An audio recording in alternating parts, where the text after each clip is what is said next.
Uh,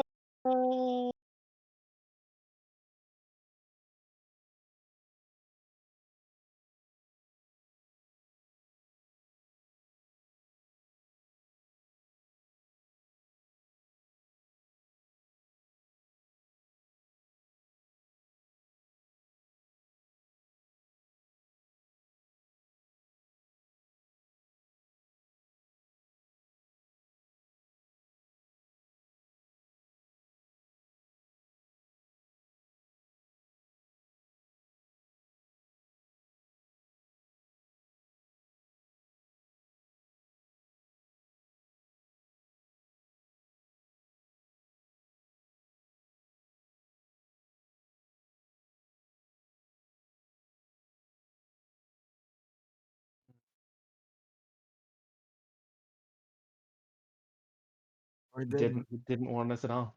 No, there was no warning.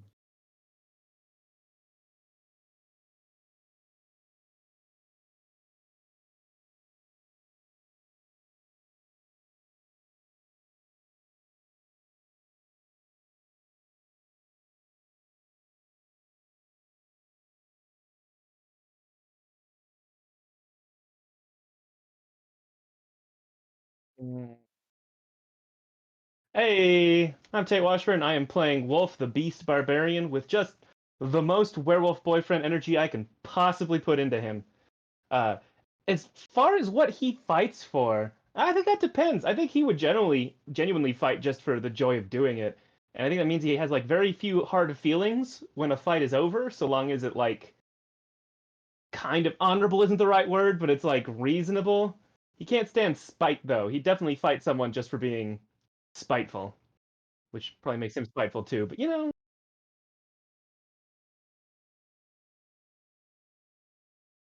Mm. Yeah. very contest heavy person. He'd be like, "Yes, I will prove I am better." Haha.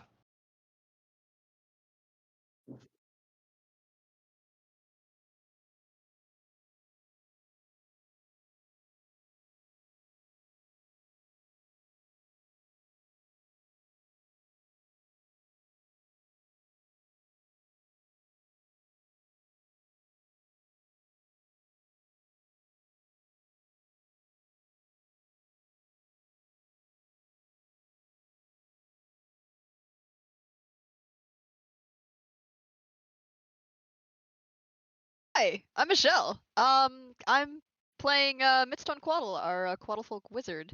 Um, they are using the they/them pronouns today, so please respect that. Um, uh, okay. Yeah, you kind of cold smacked me in the face with the question today. Um, but let's see. I guess Mitz. Right now, Mitz is sort of fighting for their friends.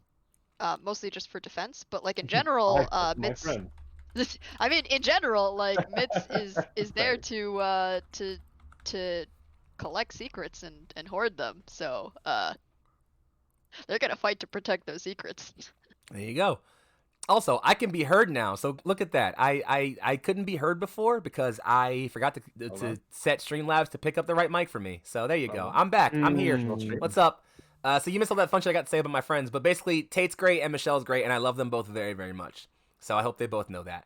I was just making bashful faces for no reason. Well, there you can chat can imagine how great the things I was saying about Tate was by how bashful his reactions were. You can just insert whatever thing you think I could say there. But no, for real, I love you, dude. You're great.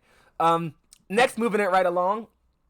I actually had a thought pretty recently about this, so I'm glad I'm gonna share this right here. Given how close we are, how much we talk, and like the conversations we've had about like some like really really deep and interpersonal shit, I find it really weird that me and this person have never fucking hung out in person, even though we've been friends for like years now.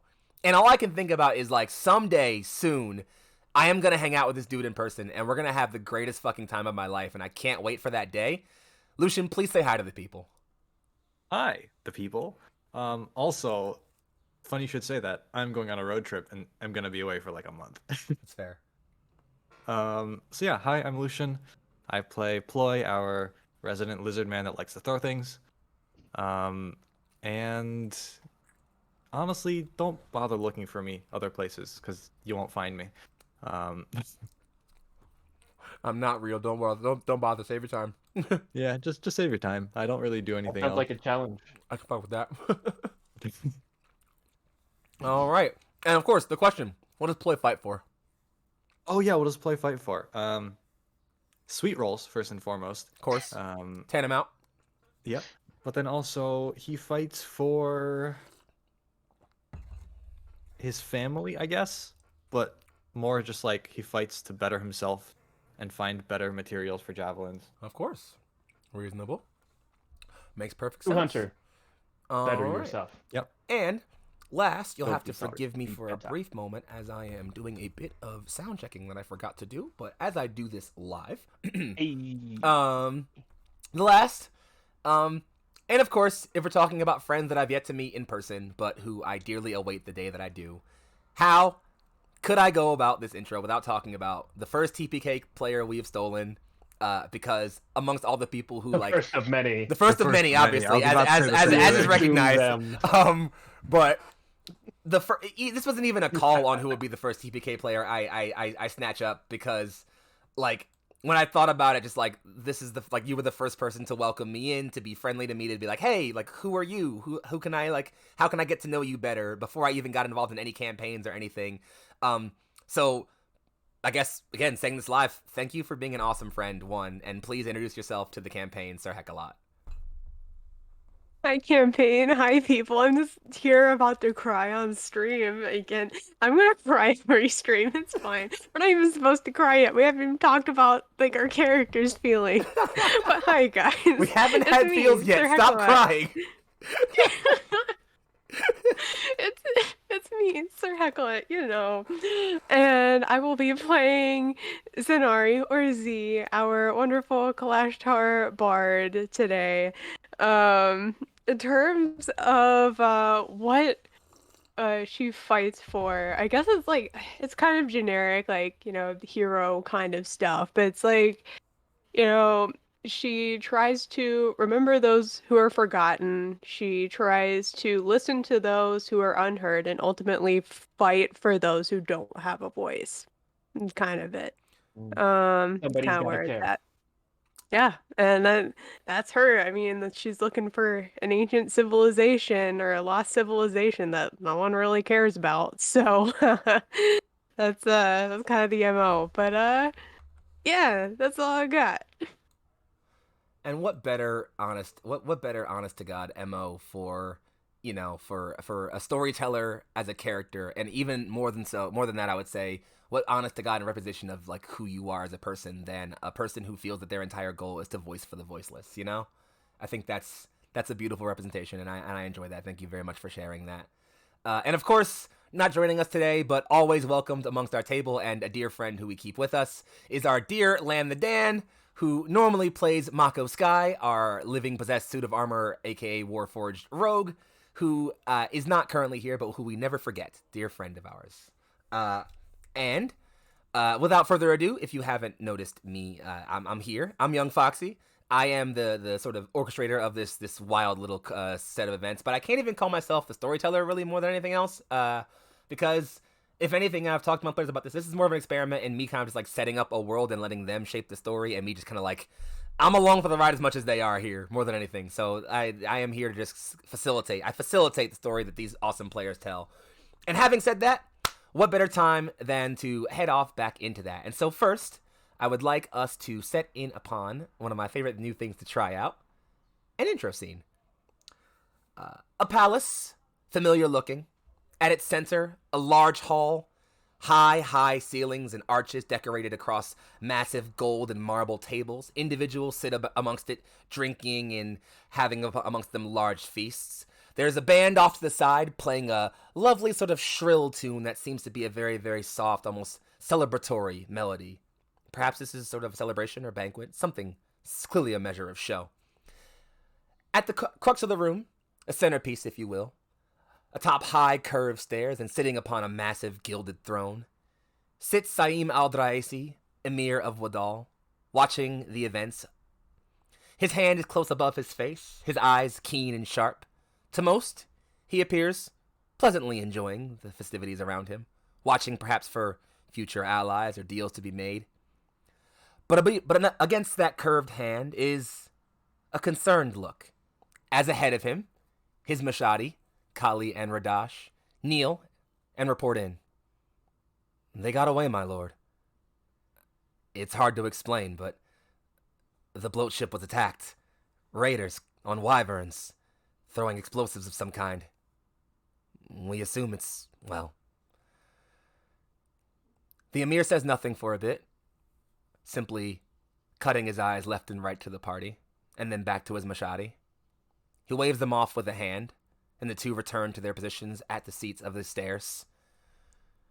Under that clawed hand where he hides his face, what was once possibly a calculating smirk dips into a fanged snarl.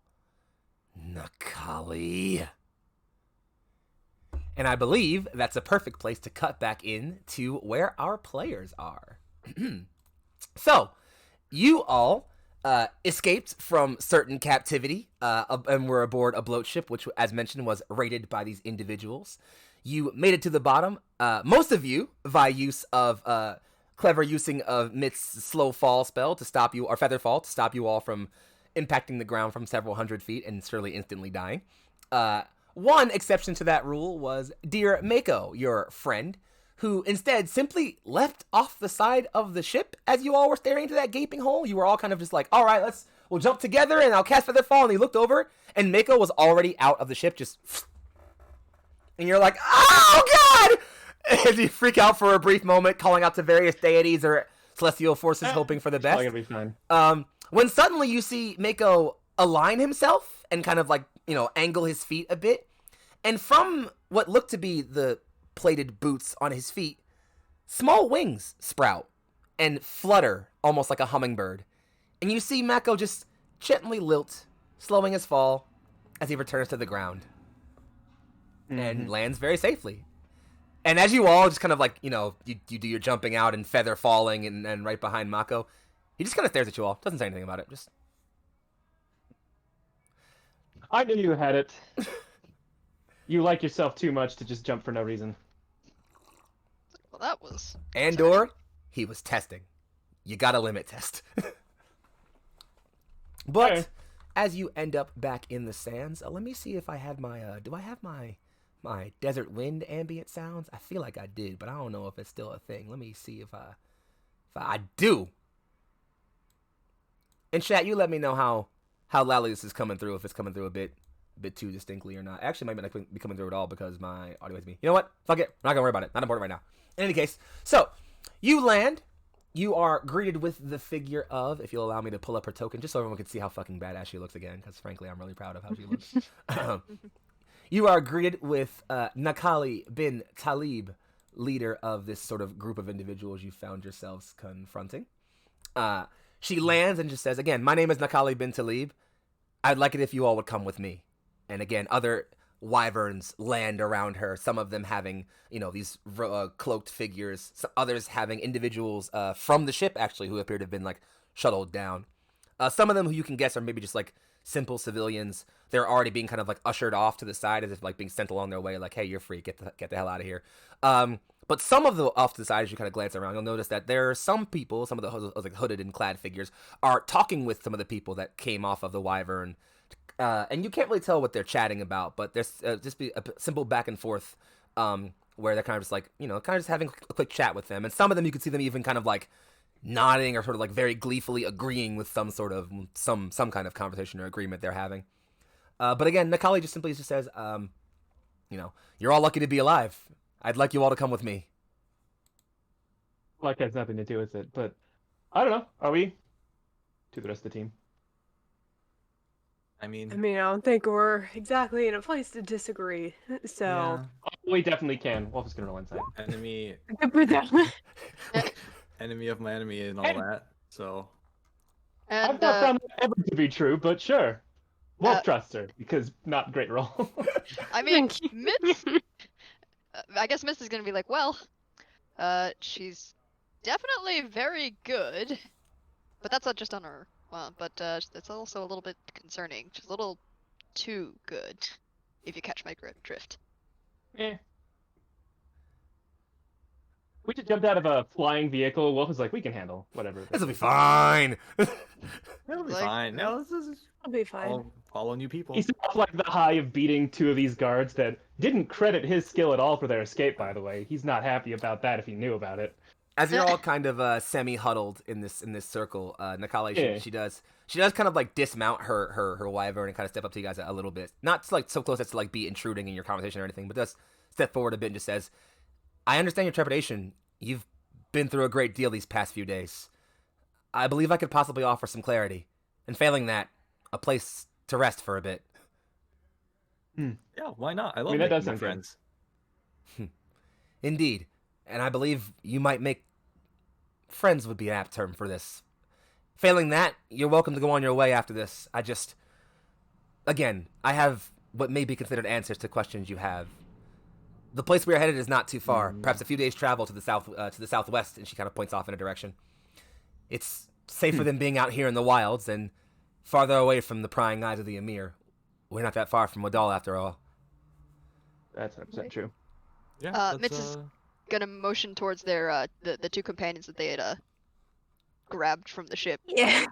Be like, and these 2 can Nakale we drops guarantee down. their safety. Yeah, Nakale sort of again like walks over and kind of like takes one of their hands, and they begin kind of chatting back and forth in Zor'aa for a bit, and you can see one of them who cause like the one who actually the one who taught you the word Nakale, Mitz, is like his face just lights up as like she comes up to him, like what she sees him, like he just starts babbling very, very rapidly, just like shaking her hand, almost just like rapidly going off.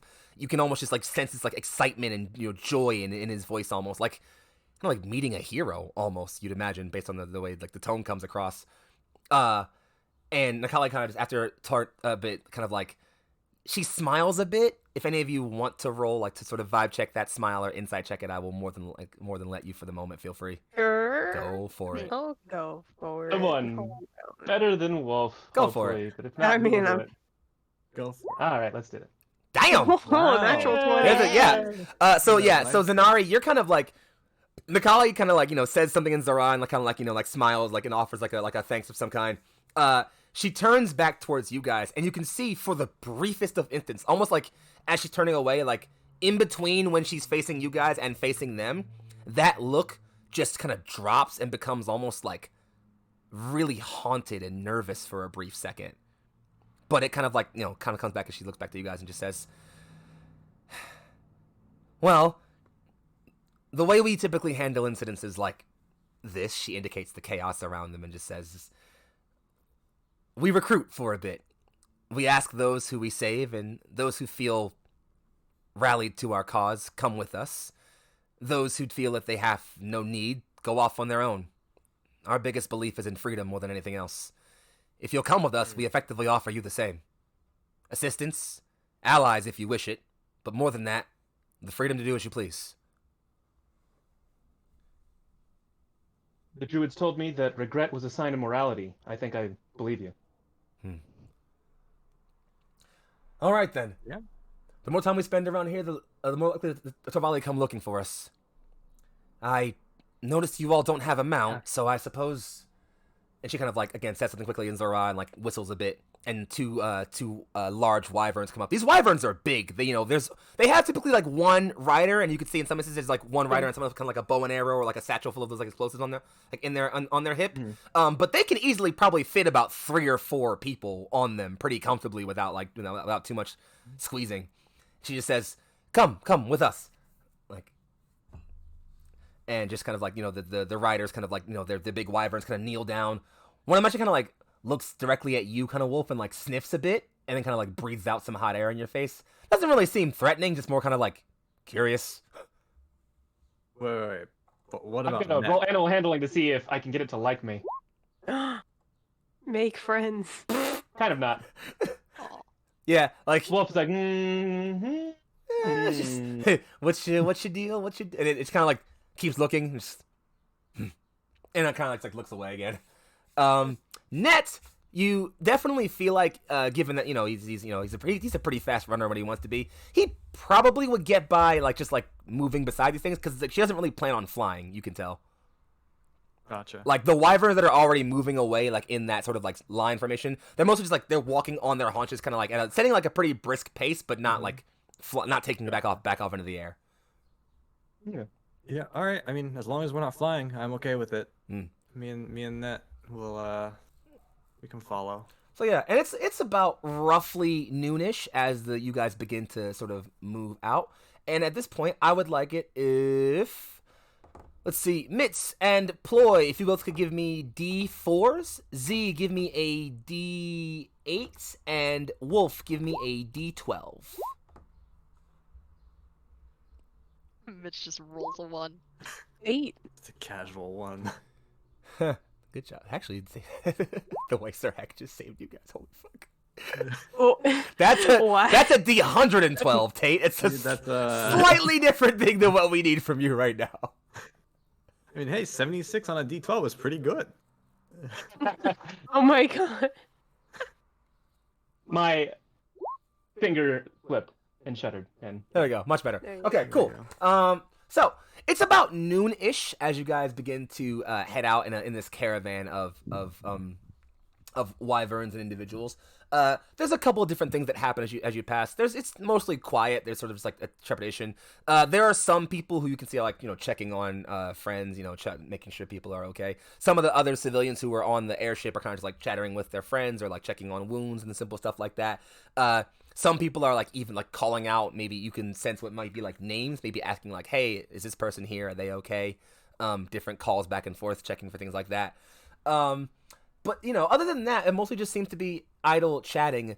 Nakali is up at the front, and she's on her wyvern by herself, just kind of doing her own thing, riding at the front.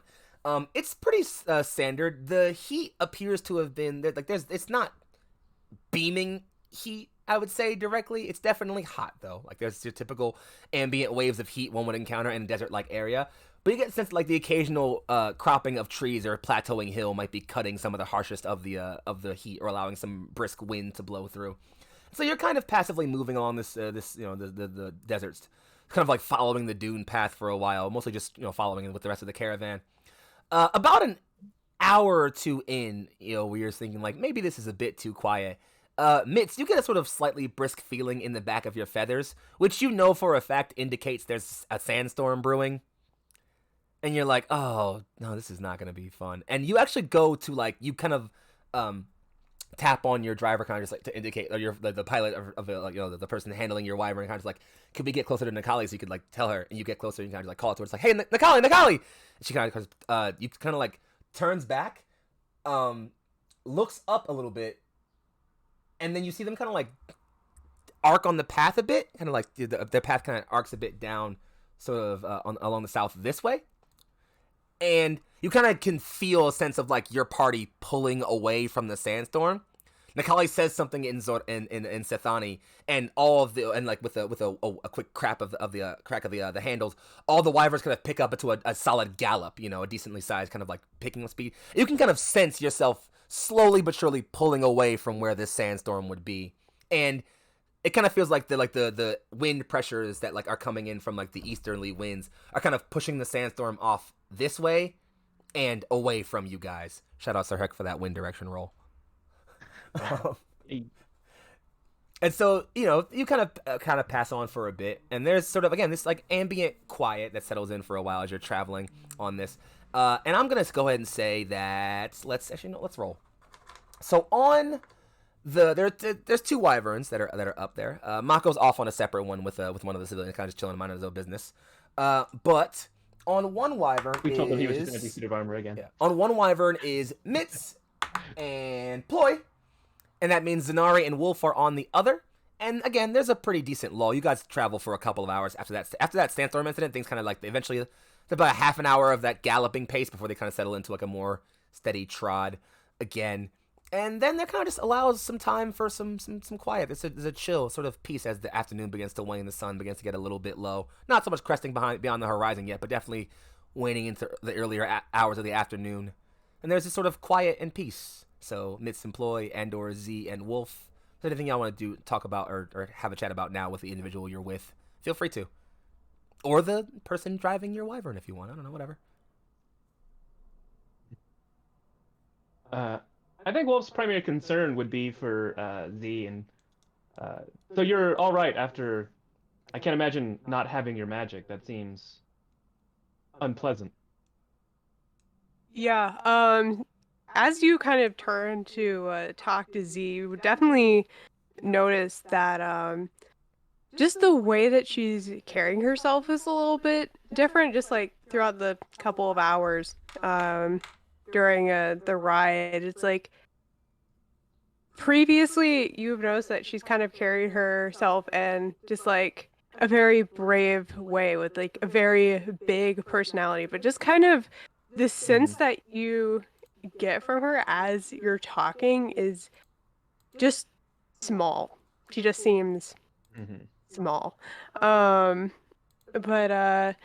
yeah, as you say that, she looks back up to you and it's like, yeah, it was very unfamiliar. That's never happened to me before.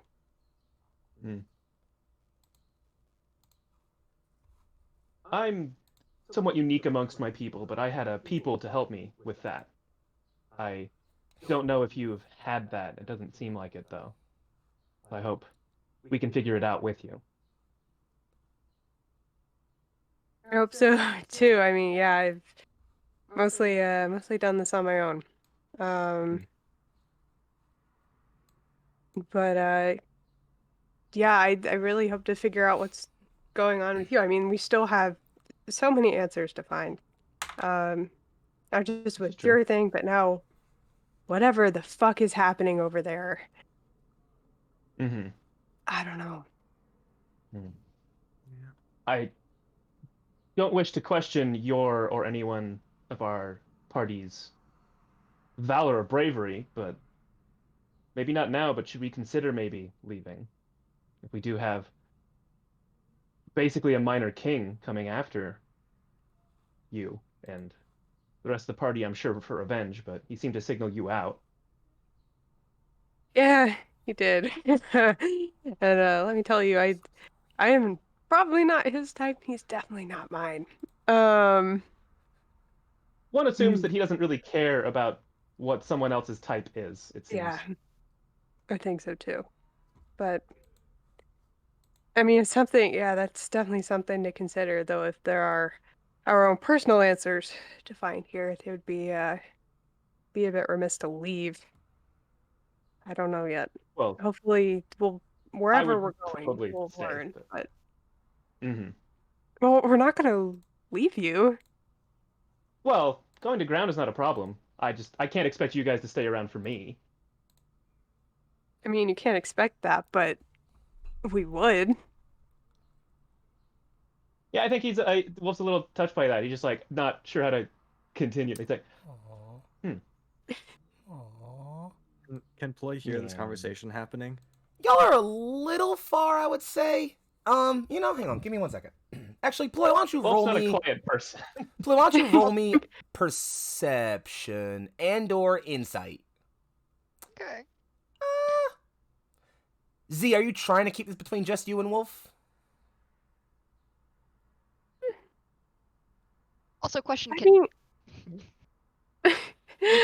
That's a great question. I don't know. It is a very good question. Yeah. Because also, just can not hear this conversation because they can just manifest their mind whenever they want within 60 feet. We'll get to that in a second. Hold on to that.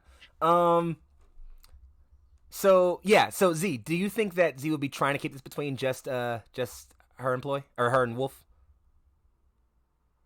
My think is no, not really. Like that. In which case, then I will say, I'll say with a 19. Yeah, Ploy, you don't catch like the whole conversation, obviously, but you catch enough that you kind of get the general gist that like Z is uncomfortable with what happened, but that like there was this sort of like a sense of solidarity between her and Wolf around like we're in this together, you know? Gotcha. Ploy's gonna reach into his saddlebags and pull out the last sweet roll. It's looking a little battered after so long on the road. A little, it's been flattened a little bit. Through prison, so It's been flattened a little bit. It's, it's maybe a little dusty. But What he's is the gonna shelf life on this pastry? I'm impressed. Wow. he's gonna break it in half and toss half to Wolf and to and to Z, half Aw. each, and yell across at them. Aw. I'll be here with you guys no matter what happens. Aw. Guys, it's too early. We've only been here for like half an hour, guys. It's too. No, we it's have too fucking much. feelings. Damn it. Okay. Wolf basically instinctively catches it with his mouth, like the way a dog catches a ball. He doesn't think about it. You guys are so fucking cute. You guys are He's so also gonna fucking turn cute. to Mitz and say, "How you feeling, by the way? Your brain's been scrambled a little bit recently the past couple days. Feeling any It's like- better?" It's like Mister's gonna be like, well, I was. Is there a key stunning hangover? Like Mitz has like her feathers like sort of like a little bit down a little bit and it's like, but those magic cuffs. That was, I don't know how to describe it. Mm. It's like, Yeah, it definitely looked rough. I mean, I don't really rely too much on my magic, so I probably wouldn't miss it too much if it was gone, but I can imagine it's been pretty bad. I mean, that wasn't so bad, but and Mitz kind of like pulls out Nga and just kind of like strokes the cover a little bit. And it's like, I was really concerned for a little bit there. Mm-hmm. Well, we're out of here, and I don't know what you guys were just talking about, but and like Mitch just like throws their voice over there, and it's just like, I don't know what you guys are talking about, but you're not getting rid of me.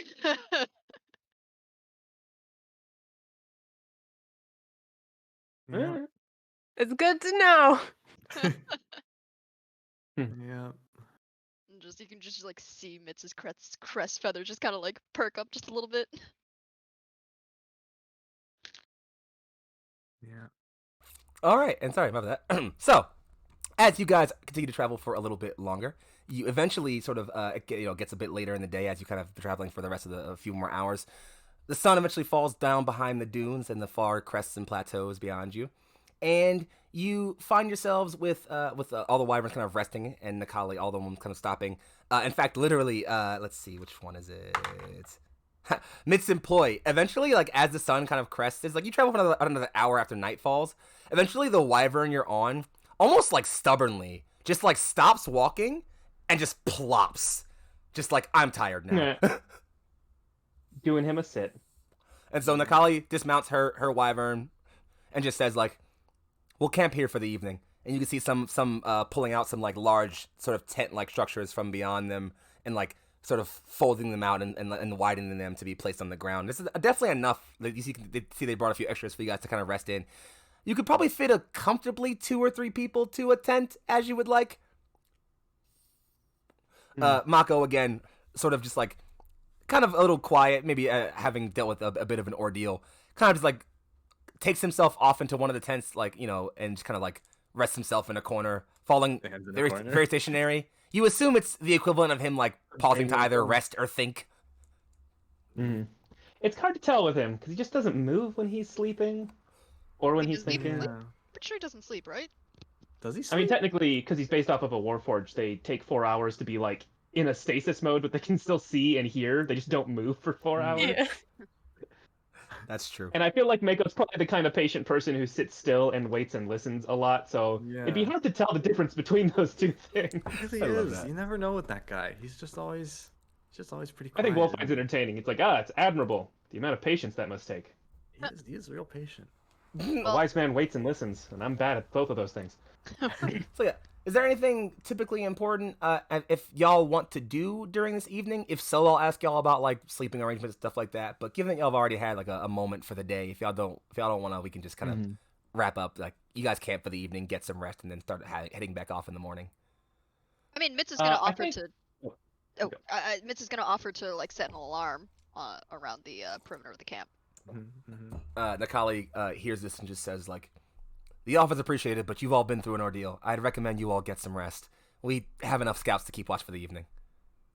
I'm gonna. Well, we're just gonna ask about that in particular. So if that's what she says, he won't impose. Yeah. So Play's gonna like gather the group together and be like, "So do we want to talk to talk about her with like about the blood gems and everything, or do we want to wait until we get to where we're going?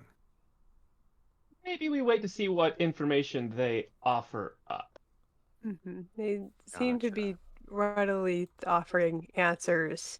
But So we don't know I what don't kind know, of maybe taboo that is making sure still. exactly, making sure Mhm. this isn't a little too good to be true. I don't know. Well, Gotcha. not even And that. For all we know, it's like the spirits of their ancestors, and we've deeply insulted them or something. Like literally, not in a. Yeah, see, about that, You still have one, don't you?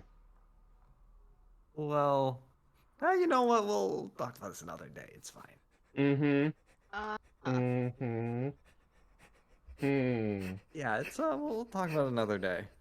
Fly's Not even gonna ask how you managed to sneak that by all of the people who searched through all of our bags. Fly's gonna One of them slink drew a off rude the picture on tent. my notebook. Really? That's wow. I think. I'm not sure. Someone weren't did very it. good It at- might have been me. I'm not really sure. But I remember. point notwithstanding. that. Sorry. I mean, it's all for not volunteering any information until they volunteer information first. It's not that one. That one I think we wait on. Yeah, let's okay. Sounds good to me. For all we know, it's like Of course I- weaponizable material, and it's good that we have it. Oh. Of course I didn't. I'm so sorry. I'm making adjustments at the last second here. It's okay. So yeah, you guys make camp for the evening. You stop to get your rest and pause for a while. And in the morning, again, there's this sort of a general sort of calm. You notice that a lot of people sort of pile up in group tents, and like this isn't the first time you guys have like marched with another mercenary group, or even in some cases you guys have like marched with like armies, once or twice. And you're just like kind of like commanding officers or like officers. There'd be like an officer's tent, like a where like the command structure sort of rests for the sake of like getting their shit together or whatever. But the one thing you guys sort of immediately notice is that, at least from what you can tell, just some regular old dudes are sleeping in Nikali's tent, like with her. It just like seems like just some generic old soldiers, kind of just Regular know. guys. these regular old lads. There doesn't seem to be any like guys being dudes. yeah. There's no like Who's being guys? there's no like officer's tent or anything like that. From what you know, just Nikali just seems to They could have a very different command structure. yeah sleep with their troops. And so the evening passes pretty straightforward. No long standing issues or anything like that. As you sort of pass along your give me 1 second. I'm just fixing the quick little thing. So the evening passes, and you are welcomed back to the morning. The blissful sun awakens you all, and it's sort of a pretty average day. It's not super duper hot. The wind is not blowing in any particular direction. It's more just like a general sun baking as the dew rests on the low bits of plains grass you can see. Trees gently rustling in the only barest breeze present. As you guys awaken and like prep yourselves, you guys found like some of you slept in for a little bit. Again, it was a fucking day. You got some rest, and like you wake up to like the camp is already being packed up. There's like bits of some like almost like soup like dish being handed out, small sort of plate like bowls from a large campfire. And Sithani individuals kind of like handing out rations of this to people on plates. Others are eating around their tents or in sort of small circles. Others who have already finished eating, by your imagining, are already working on packing up the tents and getting them loaded back up onto the wyverns. Nikali's also seated sort of in the middle, in the middle of a large circle, or not sort of in the middle, but like off in one part of a large circle, in a cross-legged position, kind of just quietly nibbling on her meal as others around her chatter and share small stories in Sithani, as you guys can see. But beyond that, the camp's kind of just like begins to pack up. She does, of course, notice you all as you guys wake up and like sort of wave over at the food, just being like, please, feel free to help yourselves, obviously. And yeah. And other than that, the morning passes. There's about another day or so of traveling for the day. You begin to move for a bit. I'm actually going to save you guys the trouble of bothering to roll for weather right now, because you guys you wake up decently early and get moving about, like, say probably anywhere between like 7 or 8-ish in the morning. And by about noon, 1-ish, as the afternoon begins to like fully shine a decent light on the area ahead of you, you can see off in the distance, in the sort of amongst the plateaus and dunes ahead, a sort of slight jutting of rock outcrupture, kind of beginning to indicate maybe like the foothills leading into what looks to be like the large mountain range you can see across that river ahead of you. As the sort of party arrives at this riverbank here, they jut kind of downwards for a bit. They arrive around here, and you can see there's a cavern, a large sort of open mouth cavern they kind of like to begin to move into. You can see some sort of scouts and even Nakali herself kind of peeking their heads around and maybe see if they're being followed or look for outriders or things like that. As there is none going, you see Nakali kind of put her fingers in her jaw and make a strange, awkward kind of whistling sound, which echoes off into the distance for a bit. About 5 or so seconds later, there's a sort of reply whistle that's lower in tone and doubled. And hearing that, Nakali just kind of, nods, thumbs over, kind of motions over to the side. And you see all of the sort of caravan dip over into the side, kind of moving up to the hill and off down into this cavern for a bit.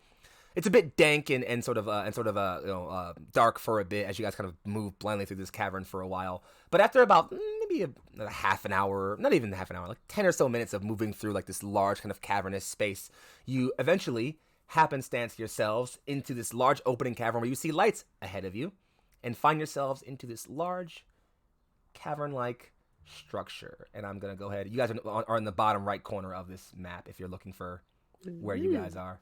And I will go ahead and move stream over so they can see you too. Oh, hey, look at that. And yeah, so there you go. You guys should all have control over your tokens as you wish.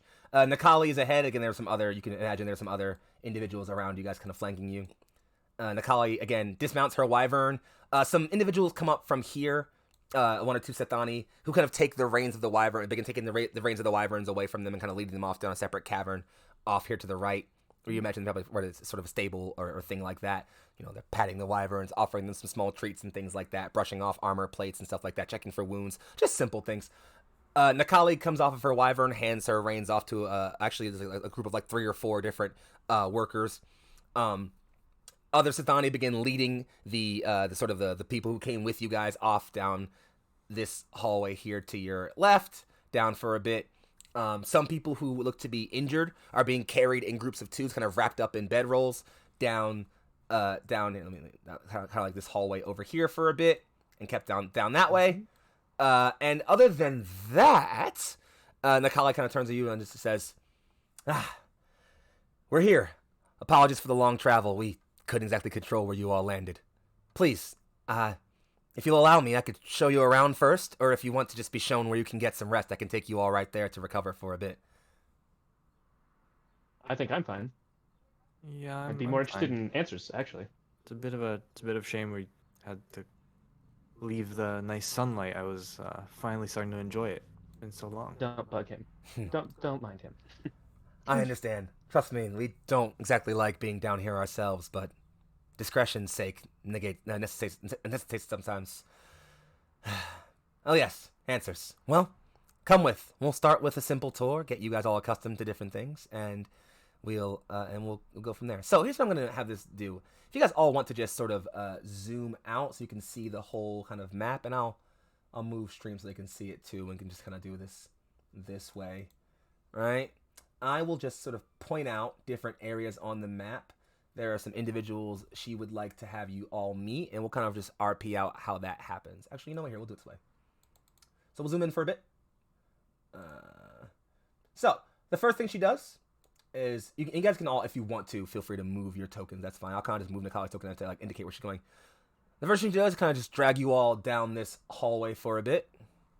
Move you all for a bit.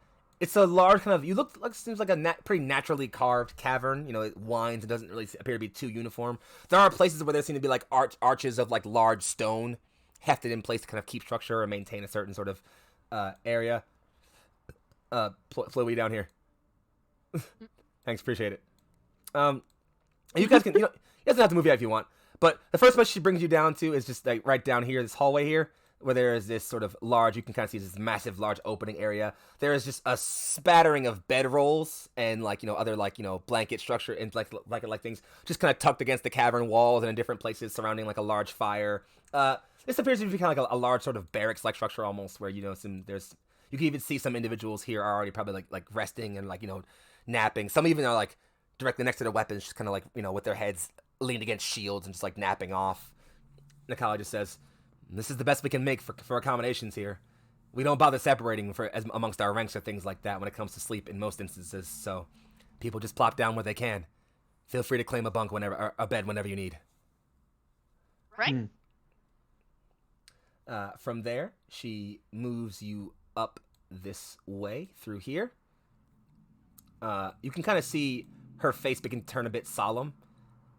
She stops here, takes a bit of a breath, and then turns to lead you guys down this corridor here to the left. As you sort of begin moving, you do hear sort of some faint groans and, sounds of complaint. As you enter into this room, you see large white blankets kind of spattered around the ground in different areas. A couple Sethani and other individuals in robes move about very rapidly between these different beds, checking on different individuals. You see them wrapping gauze around wounds or patching up areas. Some even happy to have hot brands. They're trying to press down like cauterization on certain places, causing yelps and pain. This is an infirmary. You could even see on some of these blankets are just bodies. And Akali just says, "We bring our wounded here. We don't have much as far as medical supplies go, but healers from all over Zor'aa have come to offer their assistance to the cause. We do what we can for our wounded, but it's not always easy." The cause, you say? I figure she'll get to that. In due time, I assure it. In due time, I promise. You can see over here to the right, there's a Sethani individual who kind of just like appears to be like struggling back and forth. All the other medics who are present appear to be busy with other individuals on other blankets. This guy's kind of just like writhing back and forth in a fair bit of pain, and you see one of his hands kind of weakly come up for a bit, and that's the kind of this guy right down here. Nakali just kind of looks over, but kind of just like sadly looks away. She does kind of glance at her hands for a bit, and then kind of clenches them a bit tightly, and kind of like looks away, closes her eyes for a bit, and begins to start to walk out of the room. Hey, I think Wolf this is is not our a comfort chance to to this do man. something. Wolf was not going to be able to comfort somebody. He doesn't exactly look friendly most of the time. Just passing eye, does that look like something like a healing word could fix? So you look over and at this Sethani, and you see the arm kind of come up, and you kind of like follow that arm down, and you see this guy kind of like he's definitely laying down straight.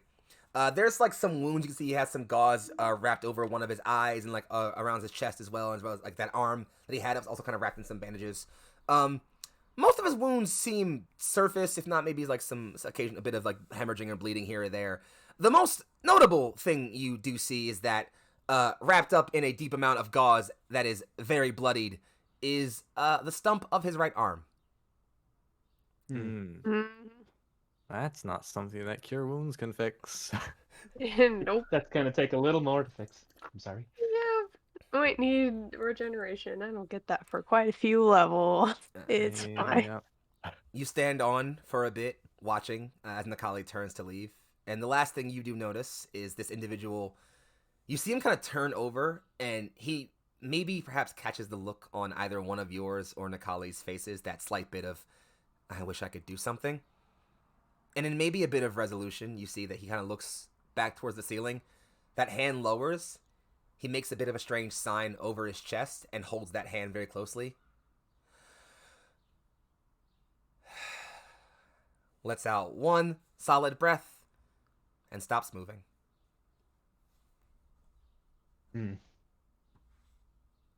Okay. Okay. Boy's then. gonna leave.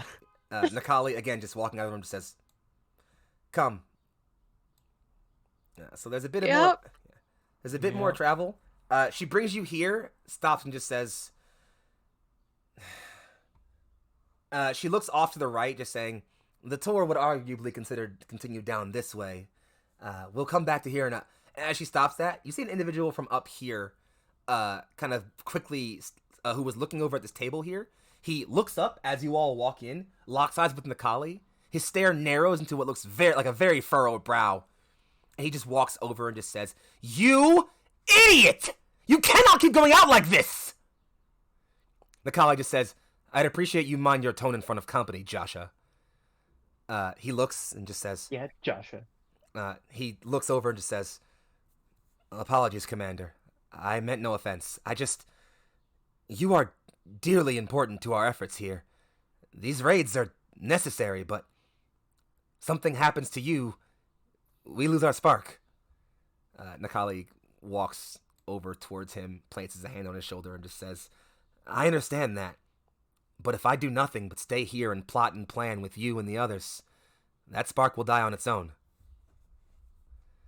Joshua kind of just like rolls his eye a bit and says, we will speak of this later.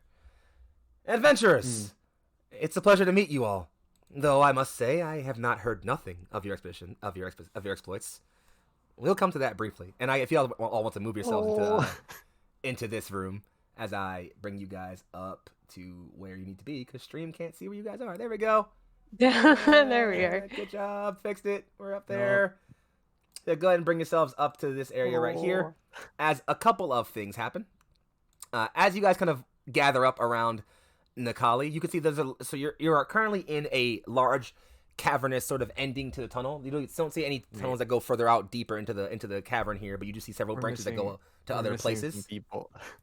As you look around, you see that there's the first thing you notice is that there's a large campfire here with some rough looking, if comfortable seeming, large carpets, easily large enough to sit like 4 or 5 individuals around.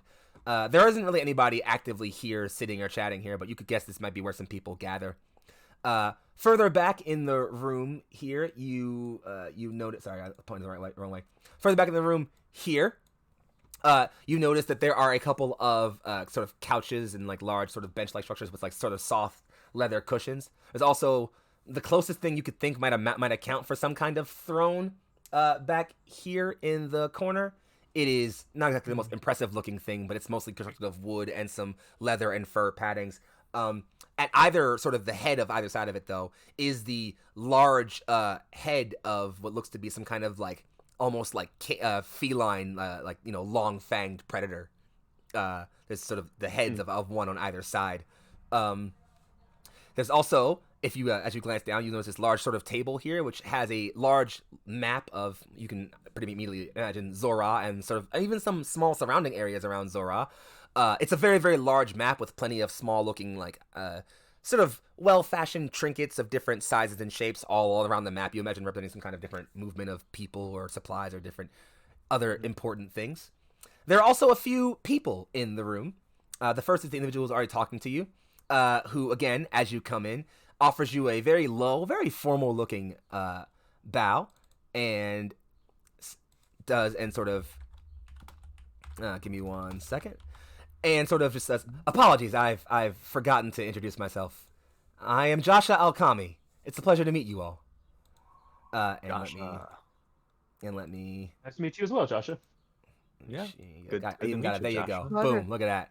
Yeah, he's a well-dressed Sathani in sort of almost light sand, almost even close to marble-toned scales and skin.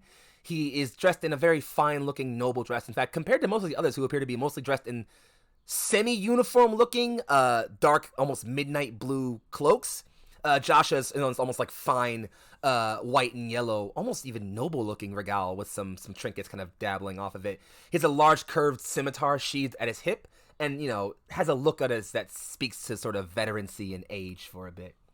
He says, I am Joshua Alkami. Some would call me second in command around here. I just try to keep this one from getting herself killed. Nakali offers a bit of a smile and says, I'd be nowhere if not for Joshua. Yeah, sounds like a Fine pretty job tough to have. Sounds like a job and a half. Yeah, and here, I can even, if y'all give me a second. I swore. There we go. Let me, don't edit. Save changes. There you go. Now y'all can see that. And then let me. Oh yeah, look at that. There's a name there now. Yeah. I know, right? Hold up. It's almost like I should have done this ahead of time. There you go. Almost. There you go. And there you go. Y'all know these people now. So Yeah, look at that. amongst the other people who are present in the room, you kind of hear a bit of a creaking kind of creaking, almost cart-like sound as an individual kind of hobbled over, wheels themselves over to you. They are and you could see the first thing you notice, besides the fact that they are clearly seated in a wheelchair, is the large kind of, there is no back to the wheelchair because this person has an incredibly large shell on their large back. And in fact, they have a reptilian turtle-like face. They have a crown of what looks to be kind of aged, if not salted seaweed, kind of like, pulled back in what looks to be hair, along with other similar garbs draped around themselves. They carry in a staff of old, withered, maybe even rotted, if not sea-worn wood. And they just kind of wheel over here next to Nikali, and they turn and in a very sage, elderly voice just says, "What's most important is that you made it home, little one. It is good to see you again." Nikali turns and just like offers the woman a hug. And then she turns and just locking eyes directly with you, Mitz. Like you lock eyes with. Here, let me I gotta think for this too. You lock eyes with this woman. And she like wheels directly up, like going right past you, Wolf, to the point where like if you weren't careful, she might have wheeled right over your toes. Just wheels right up to you, Mitz, and like locking eyes with you is just, "You have a divine about you, little feather. What is your name?" Midstone Quaddle. "Ah." And yours? She rubs an eyes. "There it is. I haven't seen one of my cousins in... It's been almost a century now. You may call me Lady Temin. I've known the Kawaddle folk before they were even called that." And Mitz looks a little excited and is like, "Really? Like..." She, kind of like looks a bit closer to you, and a gnarled 3 or 4 fingered hand comes up, and she kind of waves it in front of you. And Mitz, for a brief bit, you kind of feel like that sort of constant connection you feel to the divine. It doesn't waver, but it, for lack of a better term, wiggles a little. Like you kind of just feel a shift in its presence. And if you allow me just 1 second, because I wrote a thing for this and totally forgot to pull it up. Excuse me. Nope, that's not it. No, wait, I'm so sorry. I'm ruining the important moment. Here we go. So, yeah, sorry. So she brings that hand up, waves it gently in front of you. You feel that sort of strange shift in the presence of the divine around you. Lady Temin, her smile broadens wide and just says, "Amutep's presence is all around you. Knowledge, history, order. These things are tied to your being, little one. Have you met your divine yet?" Mitz kind of like gives like a confused look and it's like, "No, I have not met the divine ancestor yet. Amutep?" When you live as long as I do, you'll find that things change over time. Ideas, names, even. Gods can change if you give them enough time. And failing that, the way we think about them. I sense I have much to teach you, little feather. I am glad you are here. She kind of, turns a little bit, looks over at you, Zenari, and again, kind of like waves a bit of a hand, and you similarly feel just like a shift in the way you normally tie yourself to your magic, slightly a bit. And she doesn't say anything to you immediately, but she does smile. She turns, kind of puts up a gnarled finger, turns and like digs into a small little pouch, pulls out this old tome that just looks incredibly weathered, opens it, begins to kind of flit through. You can kind of hear her grumbling to herself, just like, "No, where in the world? I should organize this darn thing. Ah!" She points to a page, and you see... That's my grandma. You see, like, runes, words almost, just pop to life, like holographic displays of letters and words pop to life all around you. There's this dancing, darling display of these 2 individuals, both Sethani looking, but one clearly looking like a woman and one looking like a male, in very noble regalia. They come and look at each other, and they look close. kind of with this very soft, dreamy look in their eyes. Around them gather 6 images, 6 pairs of eyes and pairs of hands, clasping them in and then pulling them apart. The 2 individuals seem panicked, running as fast as they possibly can, hands stretched and screaming loud, though no noise escapes. They vanish, gathering in a wisp of mist and wind. That mist and wind reforms into the shapes of 4 large armies, blocks of Sithani men and women going at each other. Brutal combat upon a pitched battlefield as men die, give their lives, and scream their last, still no sound. Around them, those 6 eyes, pleading and greedy, until one of them cracks, a soft look spreading across. The grip he held upon that scene turns, shatters, washes away the hand as others have upon this scene. The armies pull away, separated, a battlefield littered with body. Amidst the 2 of them, amidst the battle, a circle of corpses and ruin and destruction and all the worst things the humanoid can seem to come up with. 2 bodies, held together, a golden spear through their hearts. She closes the book, snaps shut. You almost snap yourself out of that. I have some stories myself, young teller. And then she kind of just like smirks at you. I see. Name's Zenari.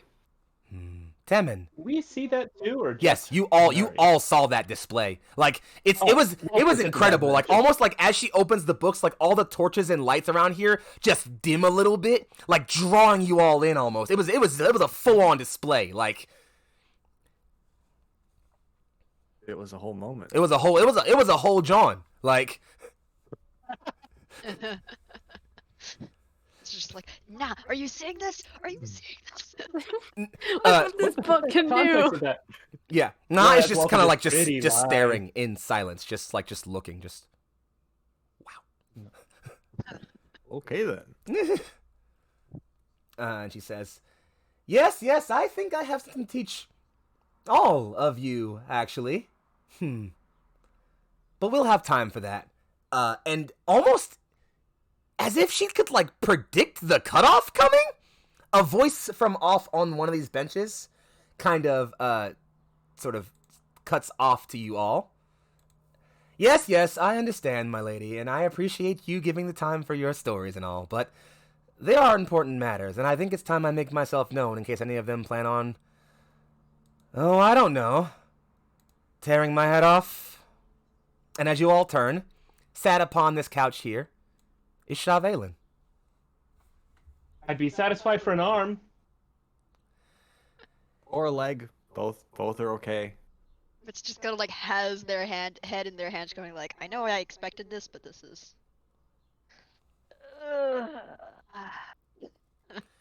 Shaw just has, like, the biggest shit-eating grin on her face, just, like, really, just, like, just... I would say that I apologize for the deceptions that I caused earlier, but between the looks on your sad faces as I threw you all under the yabak, as it were, and the fact that I ordered the air raid that saved all of your lives, I think we're even. Yes? No? We were already on the way out. Yeah, I think we would have figured our own way out. Oh, yes, I'm sure Kali and Rabash would have been very merciful in the ways they handled you all. They ran from us. They ran. You and I They have very left different us. definitions of running, but we can discuss that later. In Teleporting any away in a giant case, circle. the city can't be built in a day, nor can trust. Yes, thankfully, I don't need you all to trust me just yet. However, I believe, if given enough time, when everything makes sense, which hopefully it will soon, we might have parity. Understanding, maybe? Yes. And she Well- kind of, like, cackles a bit, and you see her, like, lift a glass of some kind of beverage or tea and just sip from it a bit. How about you at least pay us first? Ah, yes, of course, my fault.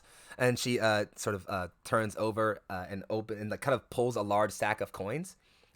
She kind of looks at it, jangles for a bit, pulls a few coins out of the sack, clutches them in her hand and throws the bag directly at Wolf.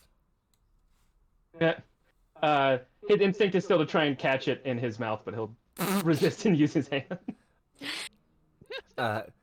Shaw just says, It's his first instinct. Oh, good.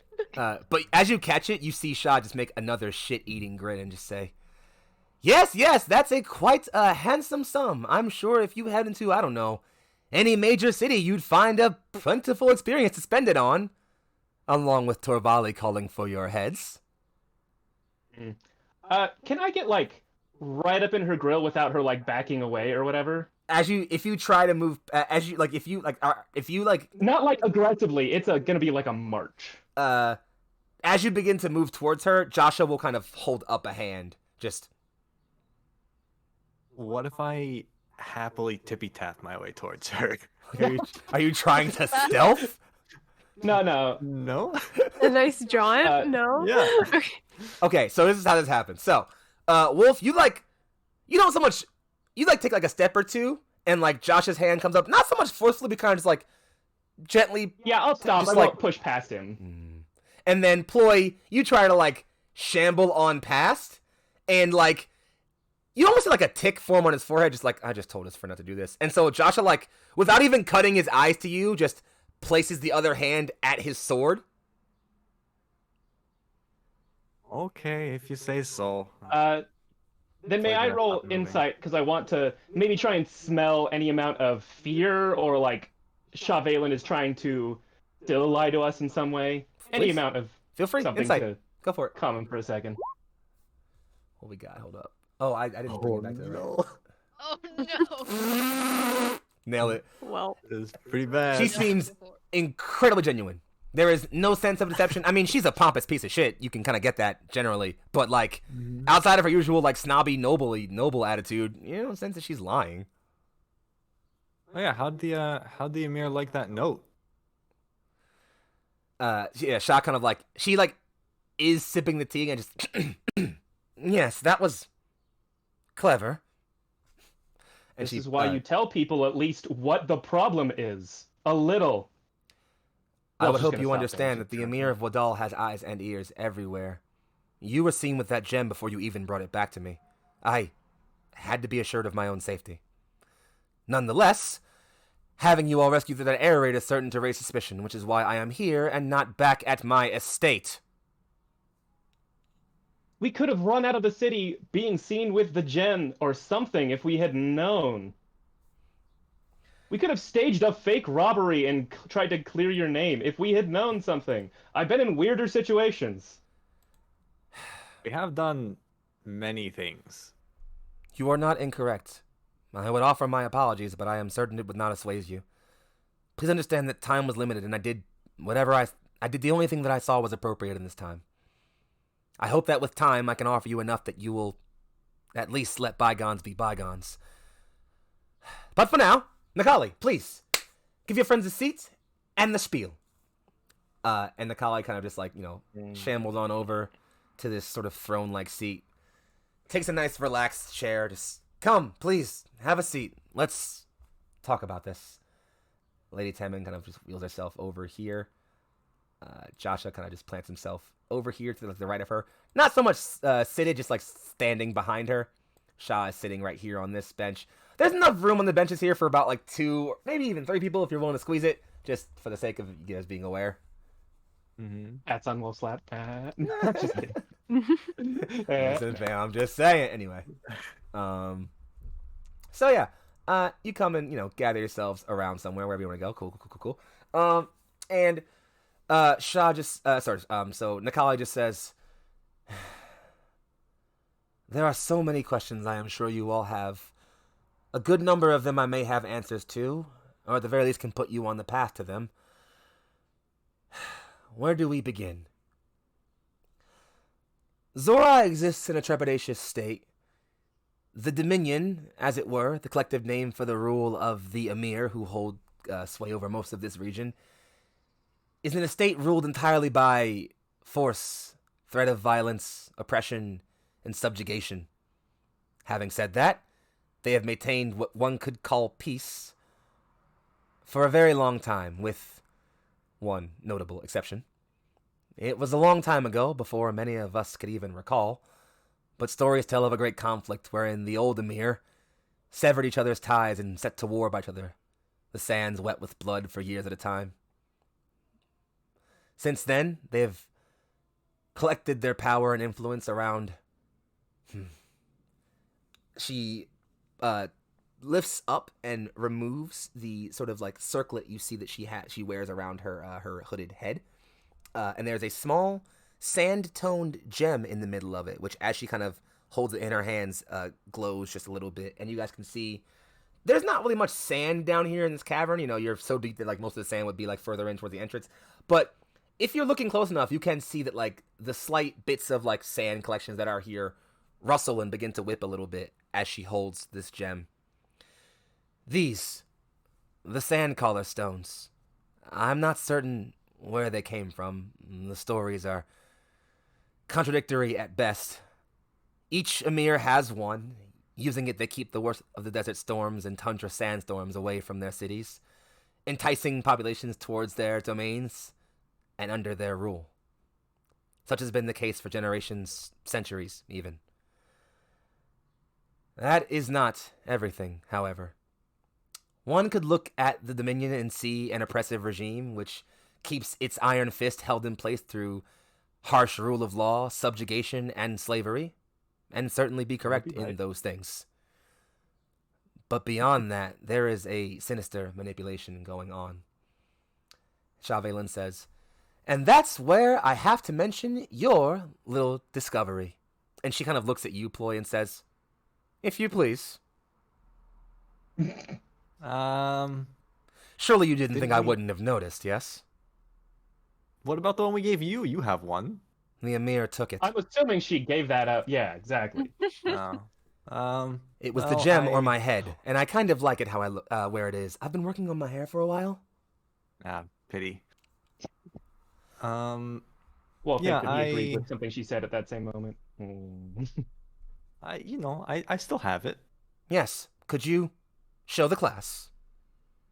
Well, I may have done something to it. I'm aware. And I pull out a javelin that may or may not have a blood gem. You will notice a javelin made of the sort of bone and stone of the large guardian construct you fought in Shahalani's Rest, along with it's sort of a long shaft of it tied with a sharp sort of fang-like tooth tied in with sinew, and resting in the middle in a sort of carved out hollow is a glowing blood gem, and you can see almost like tendrils of this strange corrupting energy seeping into the fang that serves as the blade of the javelin. Mitz and Z, you can almost feel this sickly magic coming off of it the moment Ploy holds it in his hand and like in front of you all. Chad's like, what made it the spear? Should Wolf be impressed? I think he's a fan of Ploy's work, so he's like, is it real good? Oh man, I haven't had a chance to try it, but it feels real good. Shah says, yes. I don't know about you guys, but it feels not too great to me. Looks fantastic. It's something off. It looks great. Shah looks over at Yuzi and quirks an eyebrow and just says, your senses are incredibly well attuned. Yes, the blood gems, as they're colloquially called around here, have been, let's say somewhat of a hot commodity for the Emir. Discovered in the past 60 to 70 years, perhaps? The story is on the hush, the truth even further so.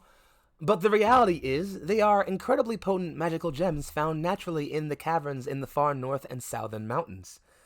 Their origins are unknown, even for one as studied as I am. But from what I can understand, they can be charged with magical energy used to hold powerful spells or even boost the abilities of an existing caster. Which leads to the issue. I am sure you noticed the Sithani guardians who were guarding over that place you stumbled into. Mm-hmm. You mean the dead ones? Quite. We also noticed you have the pile of victims. Big one. Yes. Which means I'm certain you saw the markings. Mm-hmm. Yeah. Ah. The Etrasuli, also known as the Dark Curse. The colloquial story is that it's a mark of dishonor, a ceremonial thing placed upon those rendered guilty by the Emir who are sent off into exile or servitude, never to be seen or heard from again in the larger society. Most believe the people who accept this mark wander off into the deserts and are just simply consumed by the dunes. The reality, however, is much darker. The curse drains at one's life energy, pulling away at one's soul, its the very essence, to fill a blood gem with potent, sickly magic made of their very essence. Pulling a soul from beyond the other realm corrupts it, changes it, and with that dark magic clinging to it, trapping a soul in one such a powerful gem can lead to frighteningly powerful results. One blood gem could allow a caster to become army-shattering. As it is, the Emir are gathering a horde.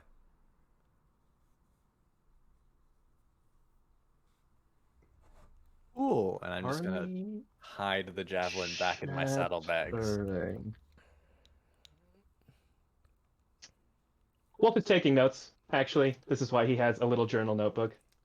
They're not great. He's like, army shattering. Doesn't sound great. He has many of them. This is a problem. Yeah. Shah pipes up at this moment. Sorry, actually, not Shah. Excuse me. I looked at this wrong.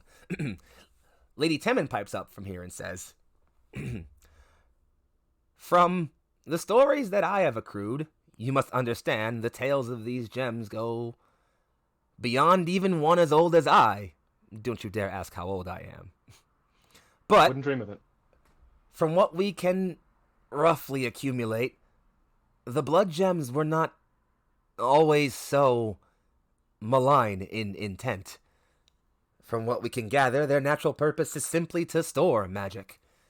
We know not how the Emir came upon the knowledge of their use, or further, how they corrupted it such. But I have a working theory." And as she says that, her eyes cut directly to you, Wolf. Me?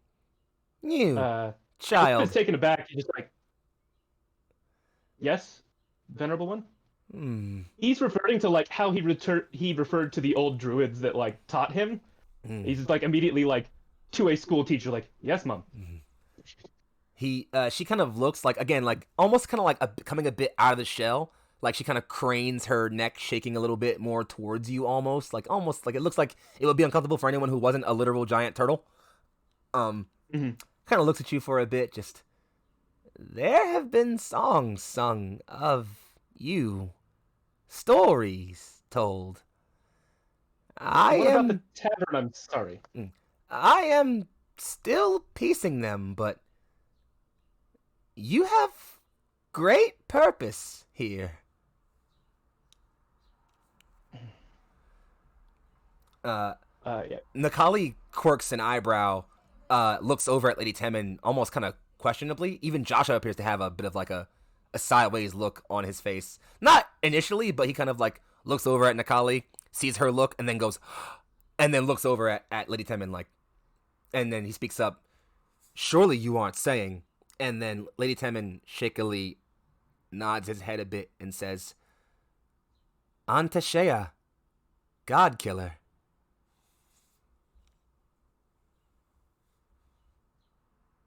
You're going to have to elaborate. I think I know what this is. Lady Temin, I don't.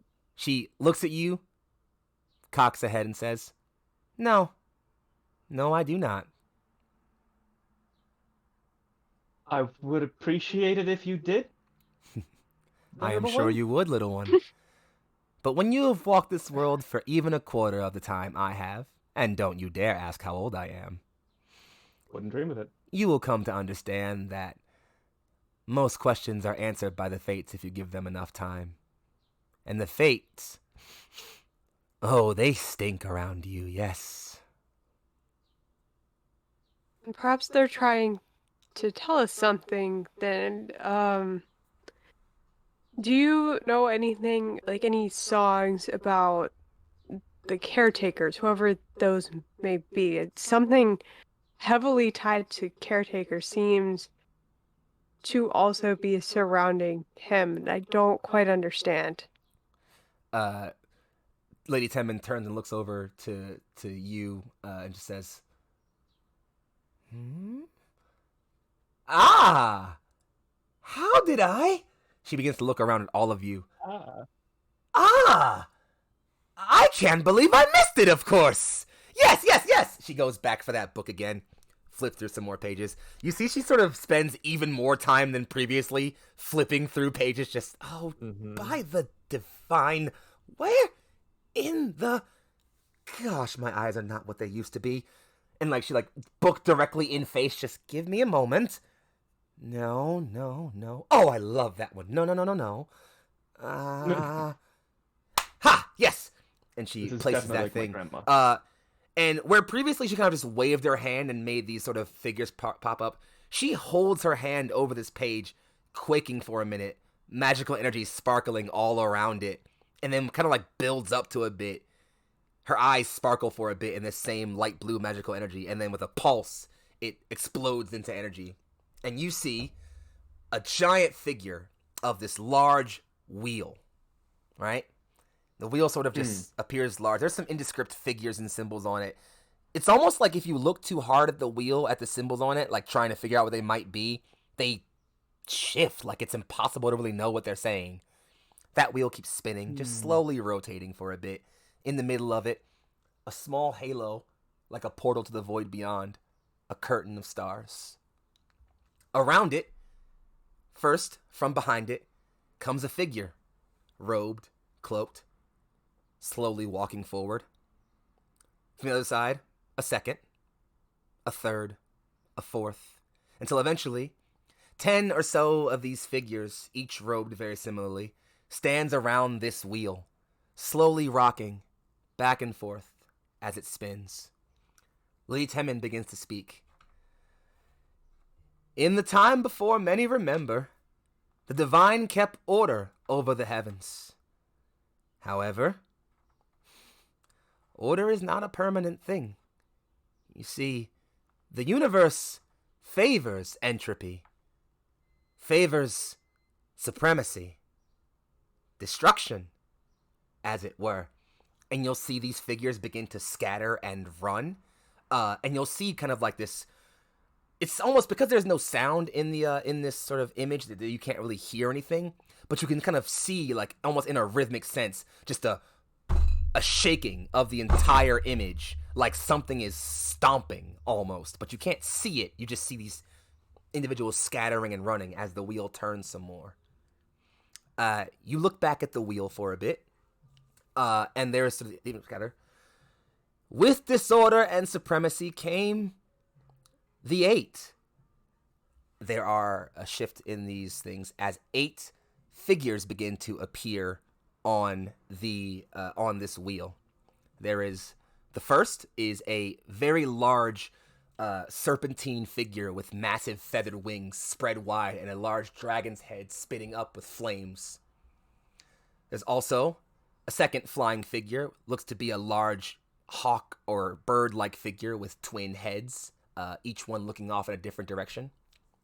The third, a massive, sort of hulking-looking bear, huge furred arms and sort of strange rune carvings appearing on its thing. Its back, a row of mountains. Another appears, a serpent, a wide snake, coiling about itself in a circular pattern until it ends at a head, 3 eyes gleaming forward. That's 4, right? Okay, cool. Just making sure I'm doing this properly.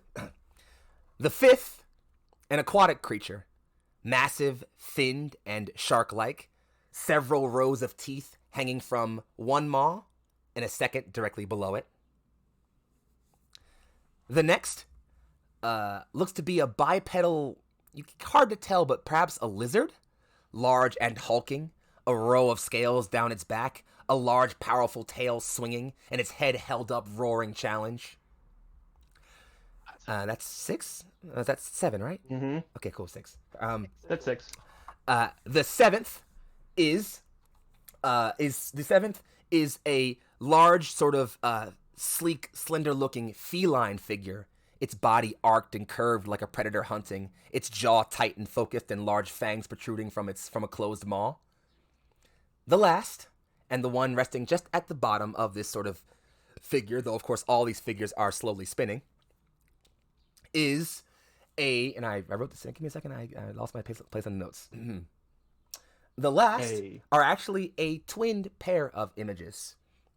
One looks to be some kind of, you'd imagine it looks, sorry, let me read this right. Sorry, okay, yeah, sorry. The last of the images are two pairs of large, they almost look kind of like fish, but they're large, hulking figures that appear to be kind of wrapped in this back and forth dance. In fact, I'd even say you've registered these things look kind of like bloat whales, the things that made up the ships.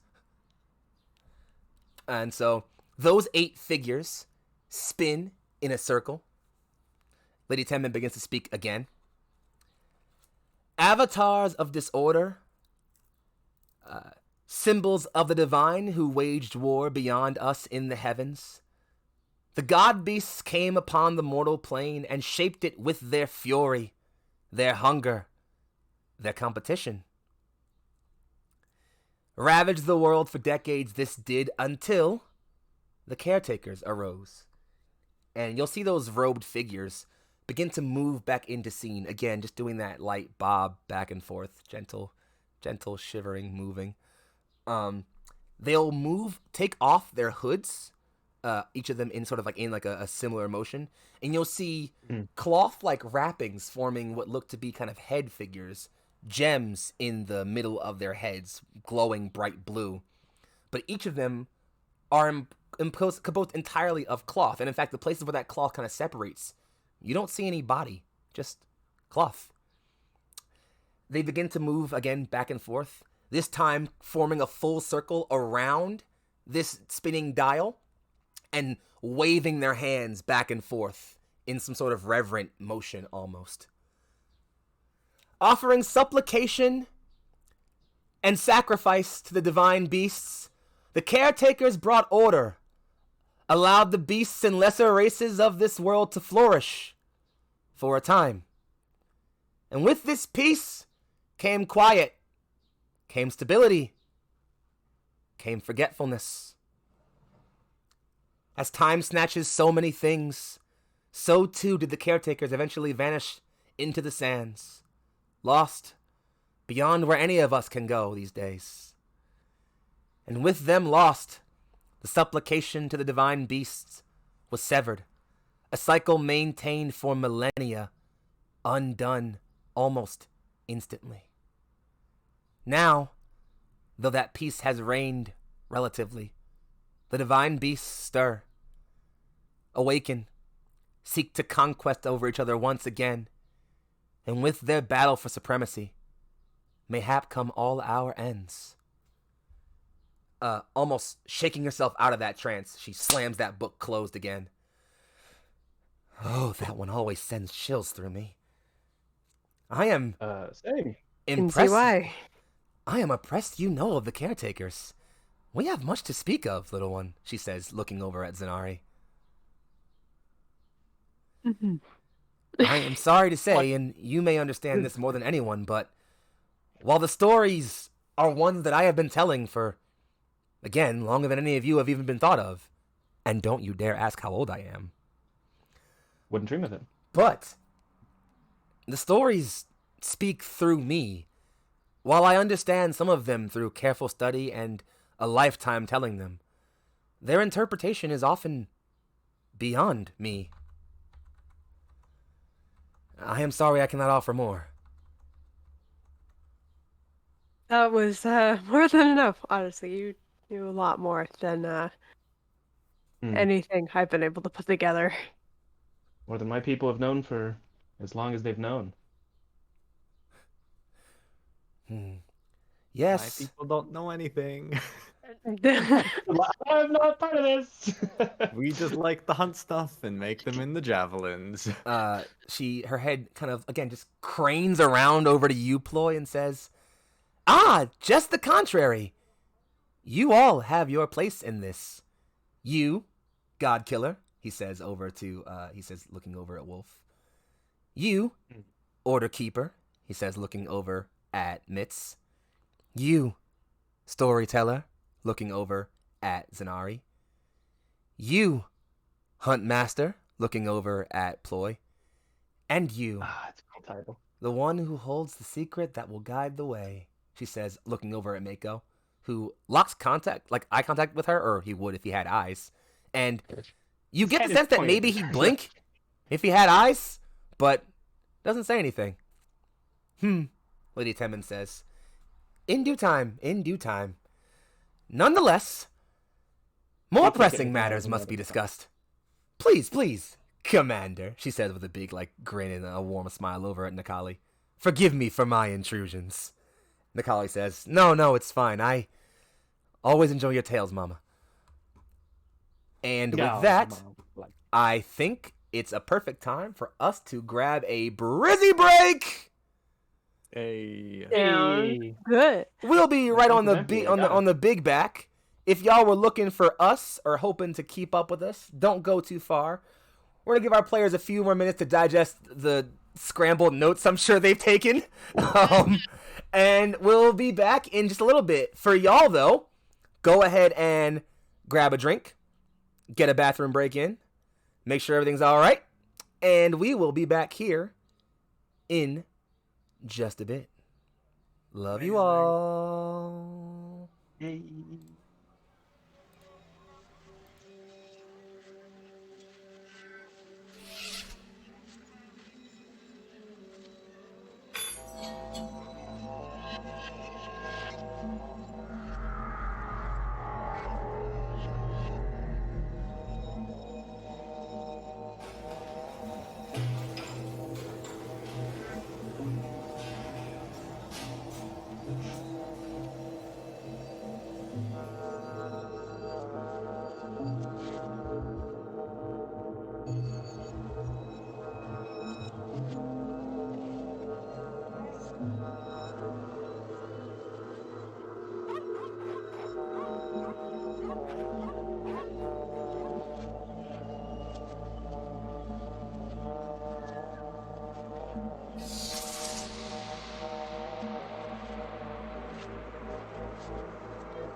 Hello and welcome back to Neon Lights Roleplay. We back. return to Seven Sons, episode 5. A story told, a resistance met, and answers beginning to be shared, but certainly still more questions left to be answered. As our players finish the tale Lady Temmin spins for them about the Heavens Beasts, knowing now that amidst all the political trepidation and growing conspiracy they find themselves amidst in, there appears to be even change in the heavens themselves, Purple. which our players are intricately tied to, beyond anything they could comprehend. With that, they settle back in. Temmin ushers to Nakali to continue the conversation. Nakali says, "Yes, but that was a lot, madam. Joshua, please, how about you take them through the rest of the base for now, get them situated and comfortable, and when they're done, after you all have made sure you guys have met the rest of our little gaggle of rebels, meet me back here and we'll talk through our plans for what happens next. Does that sound suitable?" Sounds suitable. Yeah. This is just Wolf is not going to answer because not only did that whole prophecy happen, I would like to let you guys know I've been keeping track of this. No one mentioned slaves are in this country around Wolf until this moment. Everyone said they were like employees, the well, other two. Wolf is now reeling from that also like, oh. Yeah, this place is worse than I thought. And then this also. Yeah, this place sucks. I'm sorry.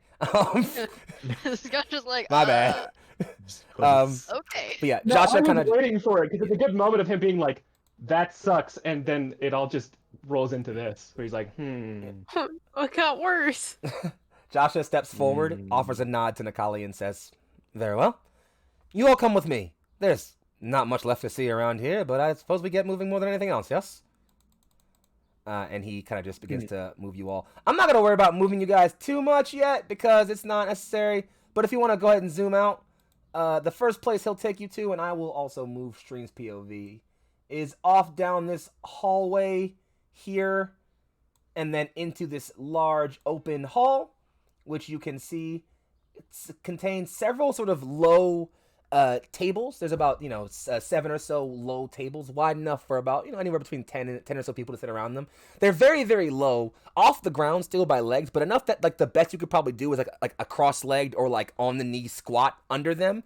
There's no chairs around. People definitely just like sit on the floor on these tables. There's a large campfire in the middle, a roasting fire, or sort of a roaring fire going. A Sathani individual sits over, whistling to himself and working a large stew pot, checking it every few seconds for a slight sip, and not just yet. Dips that back in. He does offer you all a wave. It seems like he's not too uncommon to seeing new people around. Just offers a wave and goes back to his pot. Joshua says, "We sit here to eat, share stories, and offer what we can around here. This life is difficult, so we make time for what little things we can. Songs, stories, even just a meal around comrades." Does the food smell good? Does it smell really Oh good? yeah, there's like this definitely like a strong like savory meat flavor, and just like this like strong roasted pepper and like this like spice kind of nailing under it, just like simmering like these. You can tell this pot has been going since like the morning, and it's like 3 or 4 in the afternoon. Like this has been a slow roasting stew. Like it is. Like you are almost belly ravening just thinking about this shit, man. It smells good. The guy handling this pot knows what the fuck he's doing. It's not a game, all right? It's not safe out here in this kitchen. All right? You understand me? Game. It's not a game out here. Not a game. So Joshua kind of walks over, just offers a wave, and just says, "Yes, dinner will be ready in another hour or so. Be sure to come back for a meal. Our cook makes it probably the best respite we get from all the nonsense we deal with these days. You'll certainly won't want to miss it." Wolf is not Does amazing your at this, but he cook wants have to a slide in the name? hand. Oh, sorry. Does your cook have a name? "Jameen," he says, and offers a wave. Not much of a last name like any of these fancy ones around here. Kind of shoves an elbow at Joshua, kind of just like, "Please stop." So just Jameen, please. I don't go out and fight much. I just keep all the people who are here with full bellies and high spirits. An army marches on its stomach. Wolf says, and is gonna give him like a pat on the shoulder, and he's not good at this, but he still wants to try and slide a hand of Pinky into the stew so he can taste it. Seeing the Pinky come up, Jameen just like dips a quick spoon in and just says, "Hmm." Aha! Yeah, Wolf's gonna take just a taste of that. Yeah, and like you just like again, it's just like super savory. There's a spice to the meat, like a nice solid kick to it, but it's a nice solid chunky stew with a fairly warm, savory broth, small chunks of peppers or some other kind of vegetables floating in it with like this like large chunks of. You assume it's probably your back meat, maybe. But it's hearty, it's savory, and like not too stringy, and it's real good. And he's like, "You think that's good? Wait till it's ready." I waited eagerly. Jameen kind of already moving down this hallway. Noble says, Jameen. Yeah. Sorry, Joshua moving on, sort of back down the hallway. Though just says, "Come, dinner will be ready soon. Save your jaws." He moves you down this way, and as you sort of head down the path for a bit, a couple sounds begin to fill your ears.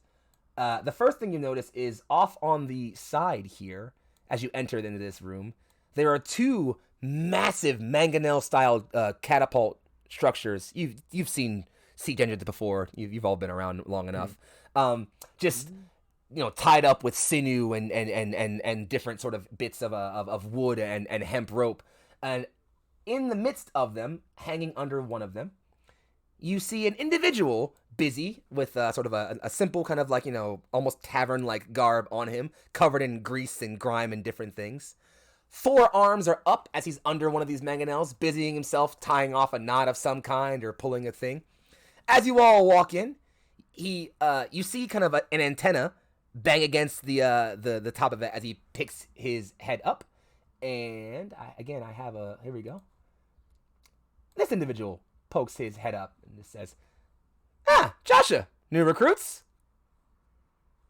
Joshua kind of just hands it over and says, "This is our armory. We keep most of our weapons and equipment here, especially the things we might need someday." He thumbs over at the siege engines for a bit. "And this here is Secrets to Tinker. Please don't call him anything besides that or just Secrets. He gets weird about the name. He keeps after our things, makes sure our soldiers are equipped, and, well, for lack of a better term, hoards things on occasion." You kind of hear off from the "Hey! I take offense to that. Not inaccurate, but I take offense to it." He kind of like, almost like in an awkward sort of 6-legged shamble without turning around or without like, flipping over, kind of just like reverse crawls out from under the mangonel in like a quick little insect-like shamble, and then rises up on both of his feet, offers 2 hands, one to Wolf and then one to Z. Just, "Pleasure to meet you all." Yeah. Pleasure. Nice to meet you as well. My name is Wolf. "I take it you haven't seen too many Hashari around here. My people aren't so common up on the surface. But, we get our way around." We're new mostly to the whole country, to be honest. Yeah. "In that case, we have stories to share. My people are fascinating, if you ask me." You see that in his hands he has a couple of different like tools he's messing around with. He says, "Am I to assume you all are joining the cause?" This is just gonna look at Z and look at Wolf. Joshua just kind of looks over and sees Trepidation and just says, "We haven't decided on that yet. Let Nakala give her spiel first, and then we'll figure it out." Secrets kind of just like chuckles a bit and says, "Yes, she is good at that." "Well, fair enough. But as a bit of, let's say, incentive, if you decide to join, pop on back over here at some point. I might have things for you all."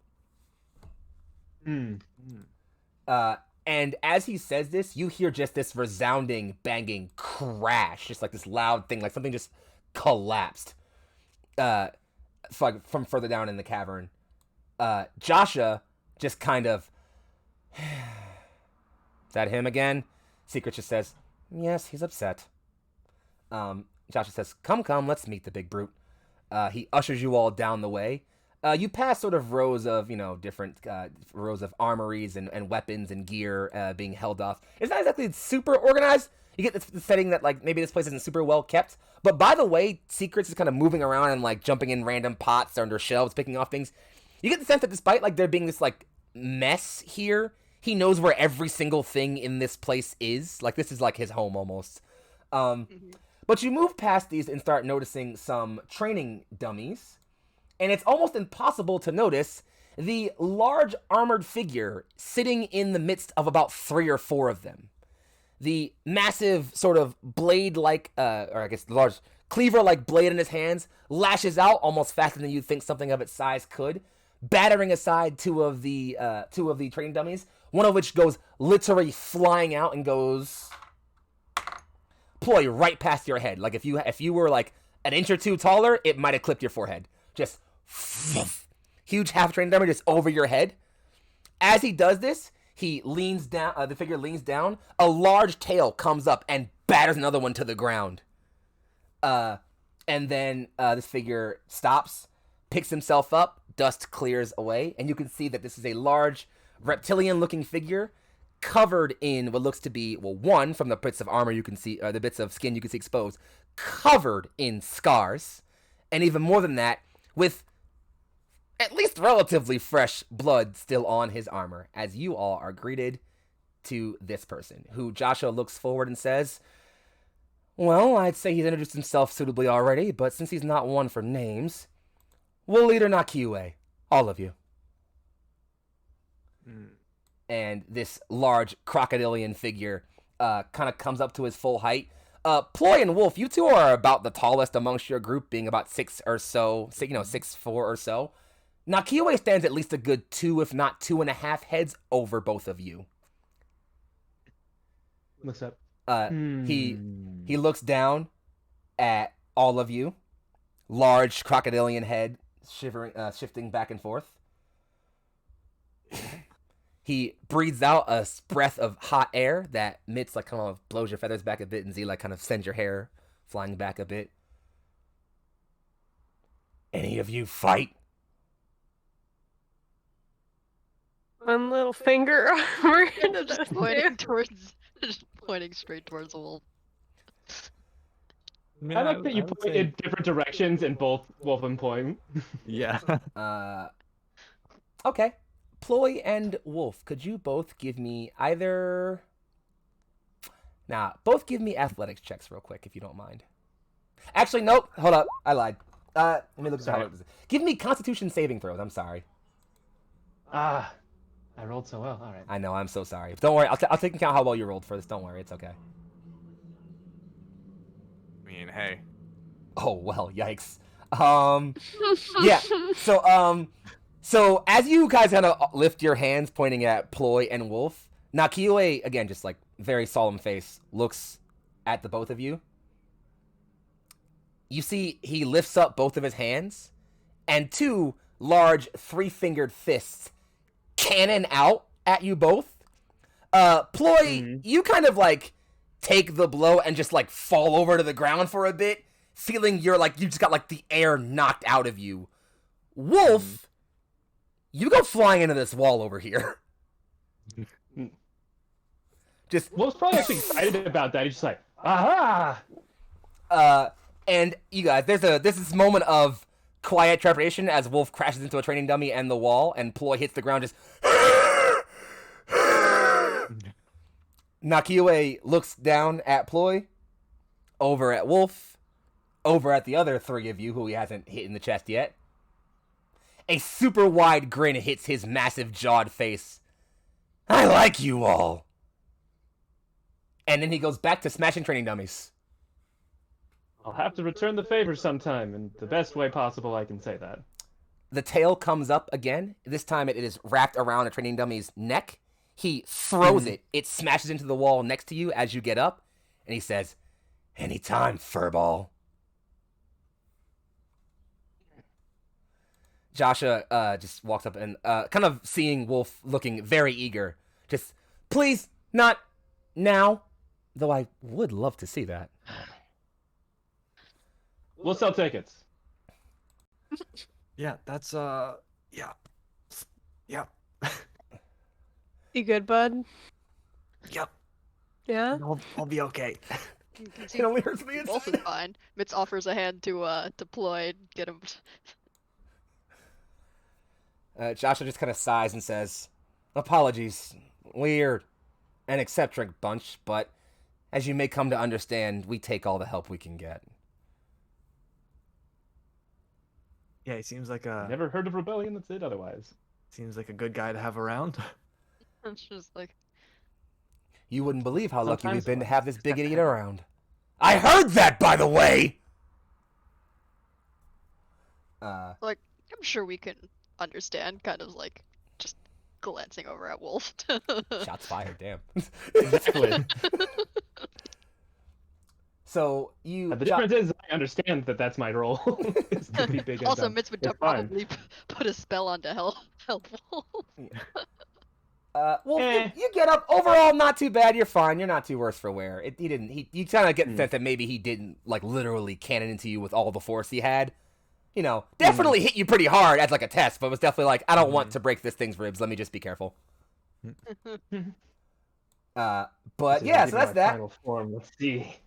You step off from there and end up in these, from here into this middle area here, where there's sort of you could see sort of like ruins kind of clattered around. They kind of cobbled over on the side. There are even some, and they're not too distinct, just like mostly like, you know, crumbled down pillars or like old walls. Some of them have some ancient Zoran scripts scrambled over them, though it seems way too weathered to be easily decipherable. There are a couple people seating on these ruins. You get the sense that maybe this is like where people gather and talk, and maybe from the center of this large dais here in the middle, give everything from war speeches to battle plans to things like that. Your typical gathering area. Joshua doesn't really say much, as there's not too much important to point out here. But he does sort of run his hand over this, like, the side of this dais here as he does move past it. And from here, he kind of indicates back up to these two hallways here and just says, and from there you'll find yourself back in Nakali's quarters. Come. And You you might have guys... to drag Mitz away from the carvings. We'll do this in a second. Don't worry. Just so as Wolf just like hefts Mitz over her shoulder, just like, come on, we're moving. She's like, just like, wait. But I was like, look, I'll lift all the rocks you want so you can look under them in a minute. you drag your archaeologist friend back over to Nakali's quarters, joining all of you back at that sort of at this center here, at this table here. Nakali, again, seated in the throne and looking off at the map with Shah and Lady Temin on either side, kind of offering some slight chatter. You come back in, Joshua looks up and says, didn't take too long. I heard the crash. Nakiwe? Joshua says, Nakiwe. I love him, I swear. Anywho. Right then. Come, get yourself seated. Dinner will be ready soon, but before then, we should talk about what you all would like to do. Come, have a seat. We'll explain what's happening. And I will go ahead and move you all over to the travel map, as you guys can get a sense of where things are. So, and let me even go ahead and do the solid favor of, because now that you know where it is, boop. Lair, token lair. Boom, there you go. You know the Storm Children base is there. So yeah, Nakali sits you down and just says, I will begin with the basics. The Emir of Zor'aa have an iron grip on this place, as we've understood. Now that you are at least tentatively aware of their plan for the blood gems, you at least know as much as we do, you understand that there are trepidatious things brewing here. We aren't entirely sure why the Emir are gathering more power for themselves, but the blood gems aren't the only thing. Scouts all over have reported troop gathering in individual places. Small smatterings here or there, mostly battalions returning home from scout patrols or heading off from training facilities to group back at the call of their Emir. There's not a lot of order here. You see, while each city of the principal six in Zor'aa is led by an Emir, and they cancel together to work for mutual good, the end reality is each Emir's domain is ultimately his own to control. They operate independently of one another, have their own agendas, beliefs, but a mutual desire to keep each other's power together. You have already met one. of them. You see her kind of lip curl up into a bit of like a snarl almost. Salim al-Draisi, Emir of Wadal. He is a greedy, sickening bastard. Desires nothing but power and his own influence. Beyond him, Yes. there is Asal, Crown of Relics, led by Nabal al-Tasil. Mirkal, a newer city, led by Naila al-Jazati, the only female emir, believe it or not. Actually, sorry, I said that wrong. Naila is not the only emir. Only female emir. Forget that. My fault. Nekis, the Crown of Stone, is led by Zail al-Kami. Joshua kind of grunts and says, "My father, if you couldn't tell." And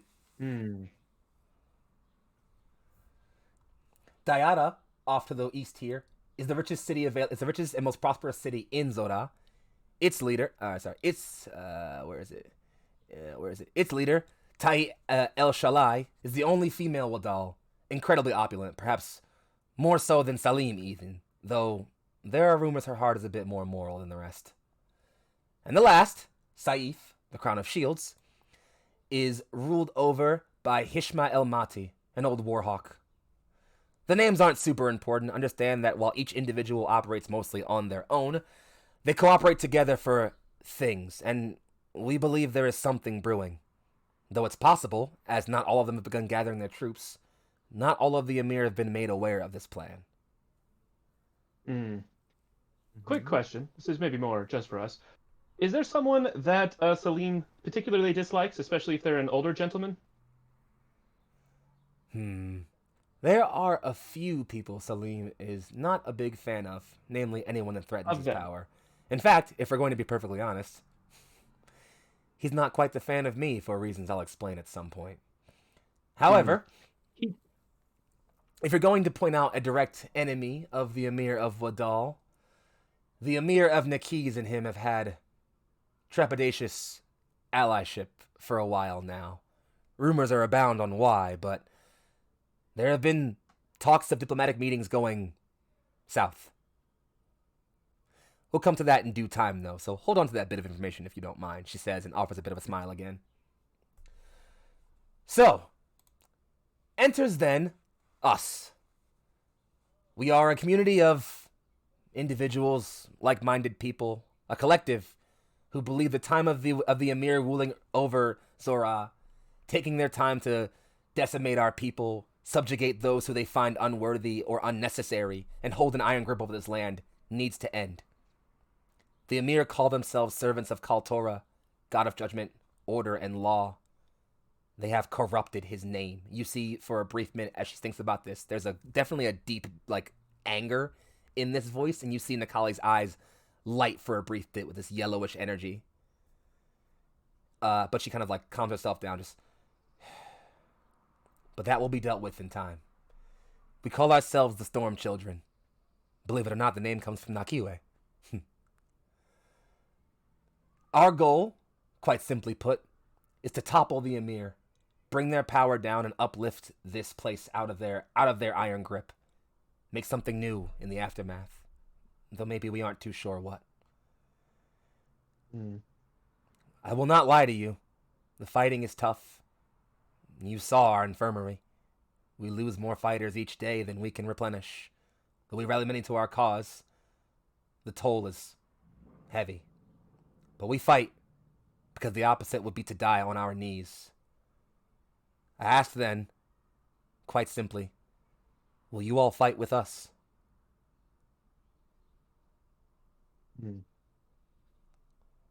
Well, I have to see this Godslayer thing to the end, really. They seem like the people who both know and actually will work with me. Lady Temin just kind of offers a nod and just says, I care not for how they answer. The fates have already seen how things will play. The fates not then have seen our answers, and therefore our answers are important, so that we may know the fates. That's certainly one way to see it. She kind of chuckles very awkwardly. I mean, Ploy scratches his head and says, I'm not exactly sure how this. I mean, it sounds like we're gonna be fighting a lot of not monsters, and I'm really here to hunt. You know, I'm not. Hmm. This is fair. I wouldn't expect you to stay for my sake, but She turns over and looks at you and just says, "Well, not to play temptor, but our foragers could certainly use the assistance in gathering supply and ration for the troop. If you need to find yourself busy with sport, we can make a place for you. I'm sure that's not much, but if the hunt is what you desire, is there not no better sport than the hunt of men?" they made a great big And- giant snake monster that they'll probably have more of. Yeah. I guess Oh, the Guardian. There are at least 12 more of those, yes. Oh, hold on. Did you say there are 12 more guardians? Yes. One in each major temple. And do you know where those are? We'll speak of that in a bit, yes. All right, he's in. I mean, During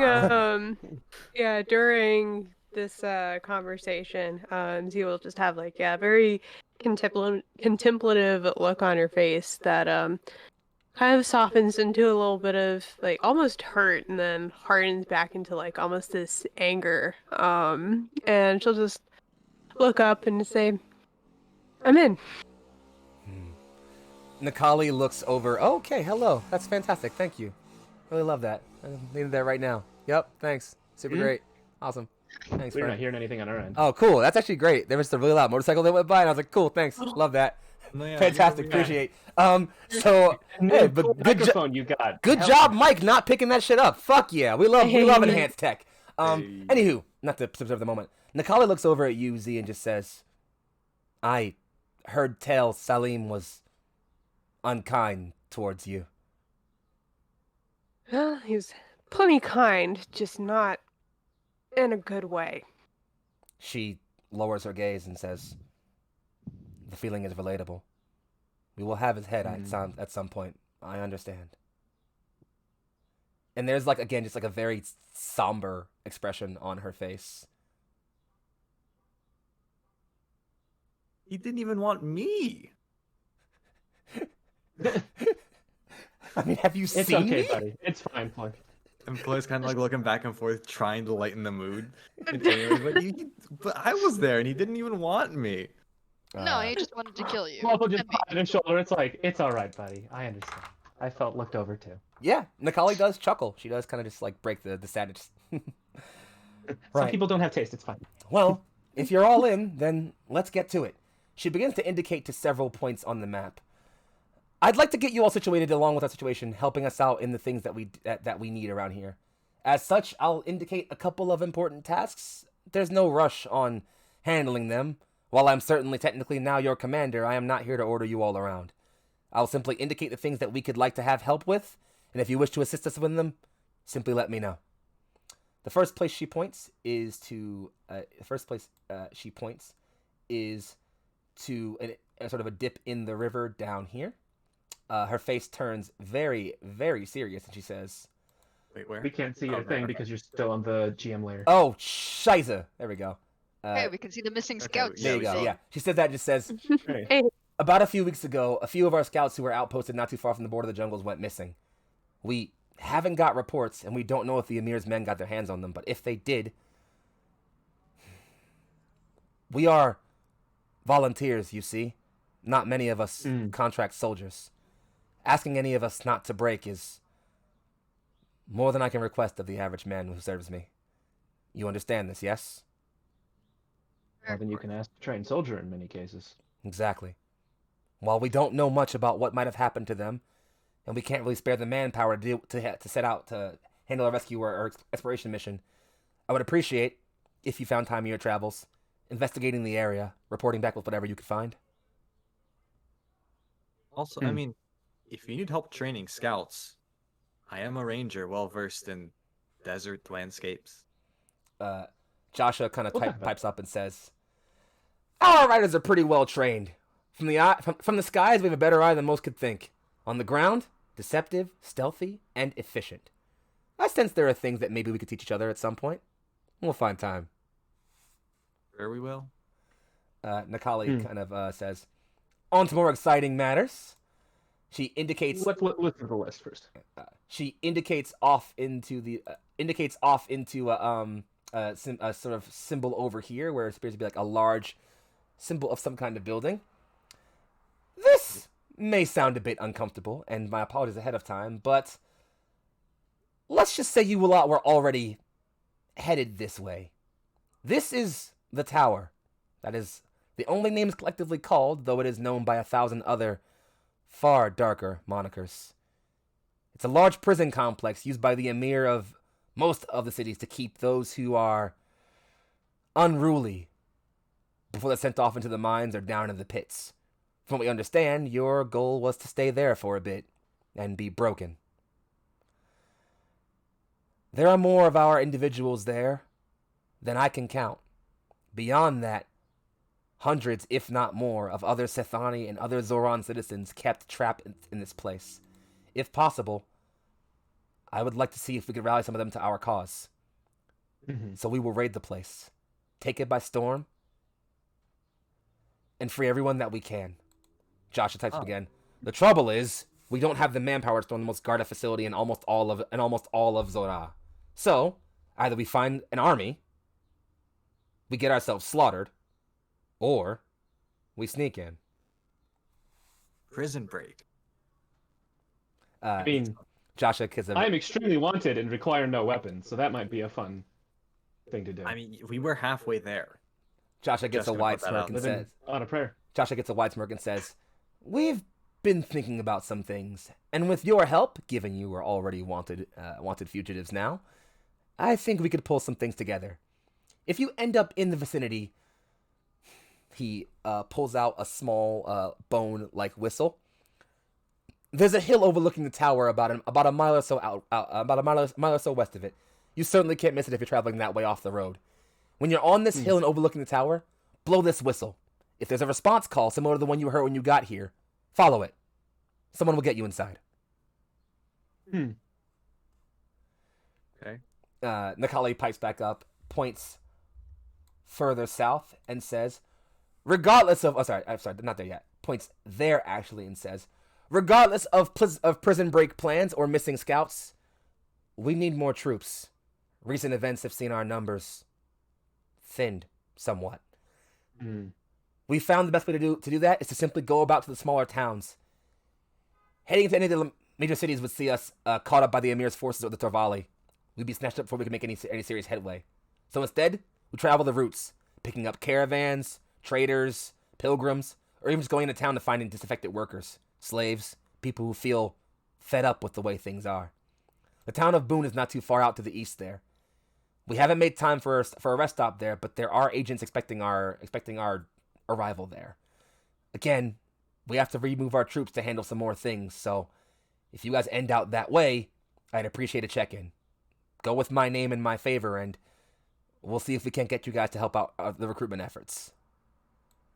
That's, again, she marks off the city of Boone, or the little town of Boone right there along the trade routes in the middle there. She says, and that might be helpful because there's at least two other tasks I can help out. She looks over at Ploy and says, I take it you enjoyed battling that sentinel guardian in Shai-Halani's Rest? It's not bad. I definitely like the materials. What if I could offer you something bigger? How much bigger? Would it enjoy you to say that we don't know? Yes. Wolf is also very excited because he's going to let Ploy be in front here. We had a scouting party heading out east towards Al-Sal. There's an agent there who appears to have gathered some information around the blood gems. We were going to gather them, gain a report, and use that to plan out more of our moves in the future. Unfortunately, while they were traveling off the trade routes to avoid being seen by Torvali agents, our scout party stopped at an old tomb to camp for a while. One of them made it back, and what he's told us he saw doesn't make a lot of sense.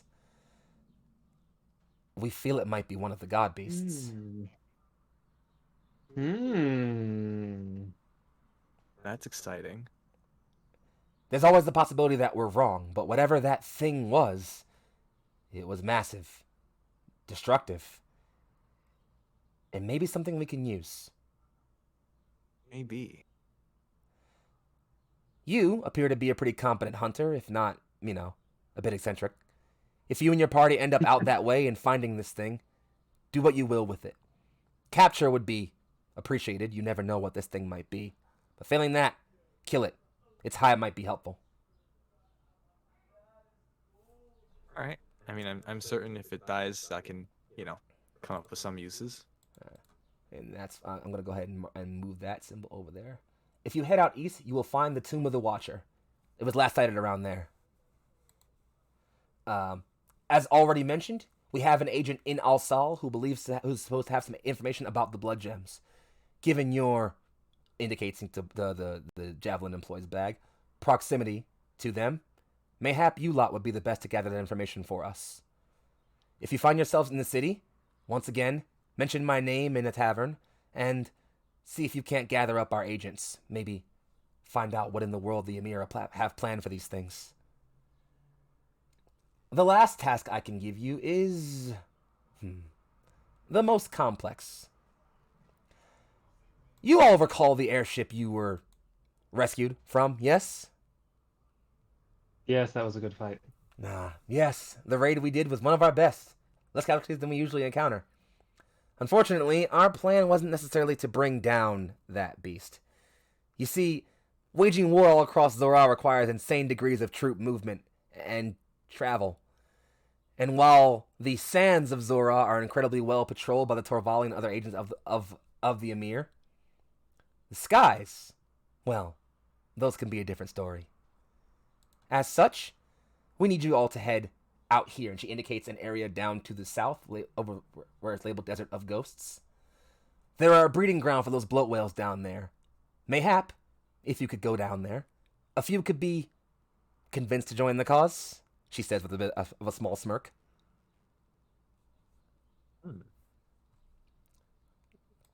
Nakali kind of just dips back and just says, I believe that's about all I can offer you right now.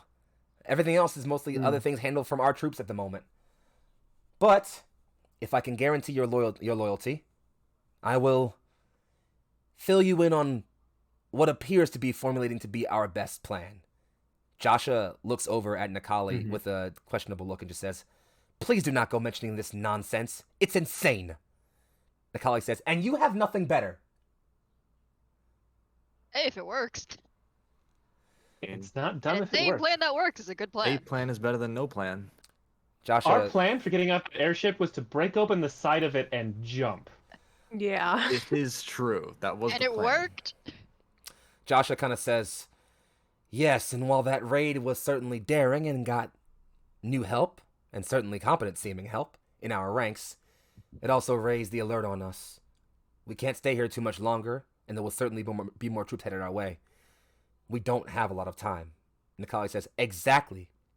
Which is why, in order to see that we could bring down the Emir, I have an incredibly simple, but below its surface, much more complex plan. She points directly at Mir Kal, that sort of small city. You'll notice that while all the other cities here have those titles, Wadal being the crown of daggers, Al-Sal being the crown of relics, Nakiz the crown of stone, Dayara crown of jewels, and Saif crown of shields, Mir Kal, while definitely marked off as a capital city here, doesn't have a title like that. And so, what we're going to do, in order to make sure that we do this, is and it points at Mir Kal and says, is start a war. I like it. A war. A civil one, if we're going to be perfect. And not simply the one that we wage against the Emir. No. We are going to cause turmoil in Zor'aa. And you see her make this kind of like almost devilish smirk as Shah kind of gets up and walks over to the table and also kind of ghosts her hand past it and just says, do you want to know how? With like just the biggest shit-eating grin on her face. Very much so, yes, thank you. She leans, so Nakali kind of just indicates to her, obviously being like, this was her plan, but I consented to it kind of thing. Shah leans over the table and just says, we're going to kill an Emir. and make it seem like a different Emir did it. This might make up for me wanting to kill you, actually. This is a very good that's plan. definitely one way of doing it. Miracall Wolf is not the smart, newest. but he loves that. Miracall is the newest, relatively speaking, city to have arisen in the deserts of Zor'aa. Its Emir is the first to claim ownership of it. They're young, brazen, foolish, perhaps even. There are certainly others amongst his peers that may not like his methodology. So much so that were he to die suddenly, she says very, very banally, but with like this almost evil smirk, there might be those besides us who face immediate blame. The Emir turn against each other, and with that, they set to war about themselves. They are already moving troops. If other Emir aren't aware of why this is happening, they may see this as initial acts of war, preparation for some sort of great conquest. If there's one thing the Emir want more than their collective goal, it's more individual power. Are many of the Emirs as paranoid as Salim seem to be? You gain enough power, wealth, or influence in this world, especially in a place like this, and you have to be. That's why I never want to be management. Are we pinning it on him? Because I would certainly like to. The minutiae of the Only plan will attack come him to and then fruition as someone we approach the launch date. For now, simply marinate with that. If you have thoughts, come see me with them. Okay. Nakali, you'll hear in the distance a bell ringing off from down the hall. As Nakali just says, "That would be dinner. We've been speaking for a while. Please go, eat, rest, get to know your new comrades if you can. We'll talk more whenever we have to. Feel free to rest here for as long as you need possible. Just let me know as you are leaving. You can handle these quests or tasks in any order you want. If any of them appear to be something you can't bother yourselves with, again, simply let me know as that approaches, and we'll do what we can to divert forces towards it. I have nothing more for you, but thank you for your help." Oh, two quick questions that I just thought of. You mentioned, he like hefts the blood gem javelin. You mentioned the blood gems earlier. Is this a thing that the Emirs can track? Nikali says, "From our understanding, the Emir can't track the blood gems. If they did, we'd be in a lot more trouble than we already are." Okay. And then he like kind of looks off at Z and Mitz. Do you guys remember those the guys with the floating blades? I forget Yes. their names. Who? This is the part where Mitz has to start digging through all Have their... you guys met them before, or do you know who I'm talking about?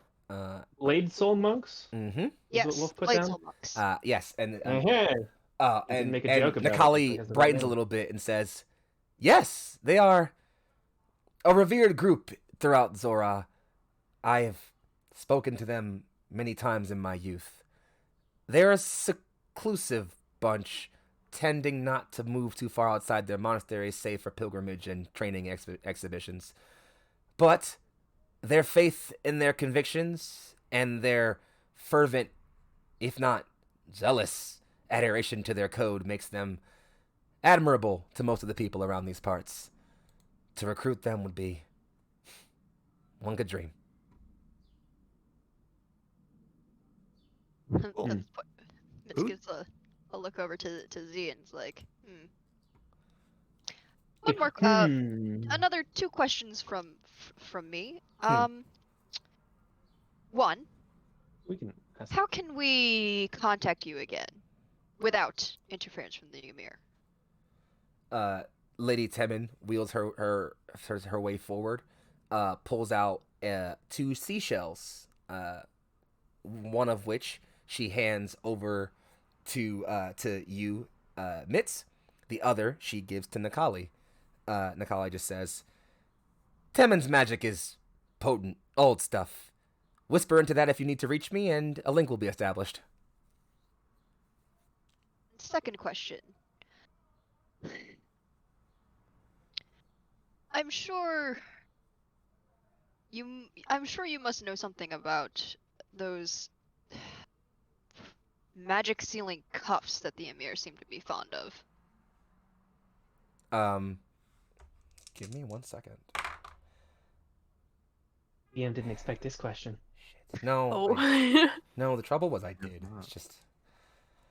Okay, so Yeah, as purple. you mentioned this, Great joke, Purple. yeah, as you mentioned this, Nakali's. It's hard to tell because Nakali's scale tone is like a dark black with like purple bits of purple around the hood, but the expression she makes on her face, you'd imagine were she more human looking, her face would be a pale white right now.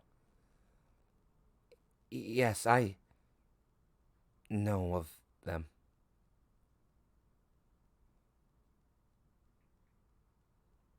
Let's There. not speak of this anymore. I'm sorry. Please, fill yourselves. I have things to attend to, if you'll excuse me. Okay, food time. And she just rises from her chair and just quickly moves out of the room. Mm. Joshua We'll looks have to over ask at the her, artificer about this. looks over at you all, looks back at her, looks back at you all, follows behind her. Perhaps we should ask their artificer about the cuffs and ways to circumvent them. Mm-hmm. Well, already have one traumatized person. Several traumatized people in this party. What's one more? And so you make your the way. cuffs seemed fairly traumatizing for you guys. I understand. That would be bad. Sorry. No. You make your way over towards the the dinner table. A lot of the people are all across the base. Those that are still at the base have gathered around these tables to feast and eat. Joshua and Nakali are nowhere to be seen yet. Neither is Secrets Tinker. He is somewhere else, you assume. It is impossible to miss the large figure of Nakiue off in one of the corners. Equally impossible to miss is what he is eating.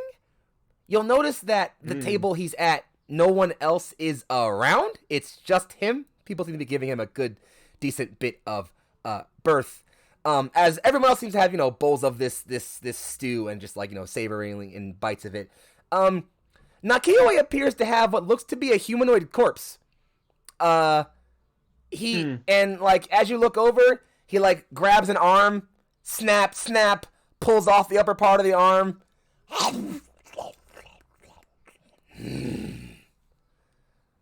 And yeah, everyone kind of just looks away. Just you get the sense that maybe this is a regular occurrence. And they just kind of go, yeah, we're gonna leave that. But yeah, Nakiue is off in the corner munching on a person. This is fine. Yeah. Everyone else, just individual soldiers and different members, even some of the outriders who you saw riding wyverns on the trip back, are just busy around tables. There is one large table with no one really sitting around it, and more than enough room for you all to kind of gather in and have some seats around you. You do see that as you all approach in, Jameen does begin to scoop some stew into bowls, and with kind of both arms covered in 5 or so bowls, moves them over to that empty table and places them separate from each other and kind of just indicates to you all No, please gotta sit there. come have a seat. All right. And yeah, you're all seated by yourselves. There's enough idle chatter and different. You can even hear some sort of drunken soldiers off on the side singing some Zor'aa war songs, just getting it in. But there's enough idle chatter around that you guys can kind of have your own moments to yourselves here as dinner just wanes on and you spend time eating your food. So we've made some new friends. I need to pick the lady's brain. Yes, I will have to talk to her as well. Perhaps I should start on a new sculptor of the prophecy stone just to make sure that there's not more we can glean from her. Which reminds me, Good idea. we need to ask her about Draitsa. For chat, this is a thing that we did on our text RP, was talk about the prophecy that Wolf is under, and so everyone like him amongst his people. Ploy has no idea about any of this stuff. because he was sleeping. Yeah. So Ploy Well, is it's like, just as clueless as right, Earth. I'll explain later. Yeah. Careful, we will I'll, not ask. Wolf is terrified of asking her age. He grew up around Yeah, I'm herbal druids scared. who live like thousands of years. He's like, nah, not doing that. No, thank you. It's just, Yeah. it's just like Quattlefolk are really long lived, so the fact that the lady is older than the Quattlefolk being named Quattlefolk is telling Mitz that the lady is quite old. They're not going to ask. Is she around in like the eating area? Yes, actually, Lady Temin with her chair kind of pulled off to the side and a small little tray she kind of like is placed in front of on the handlebars.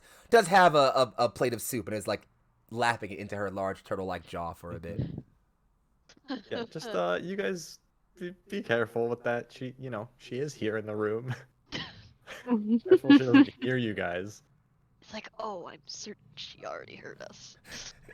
Mitz can already can feel like some beat like their knees feel their knees getting hit by a stick, and it's like, oh, this brings back bad memories. Yeah.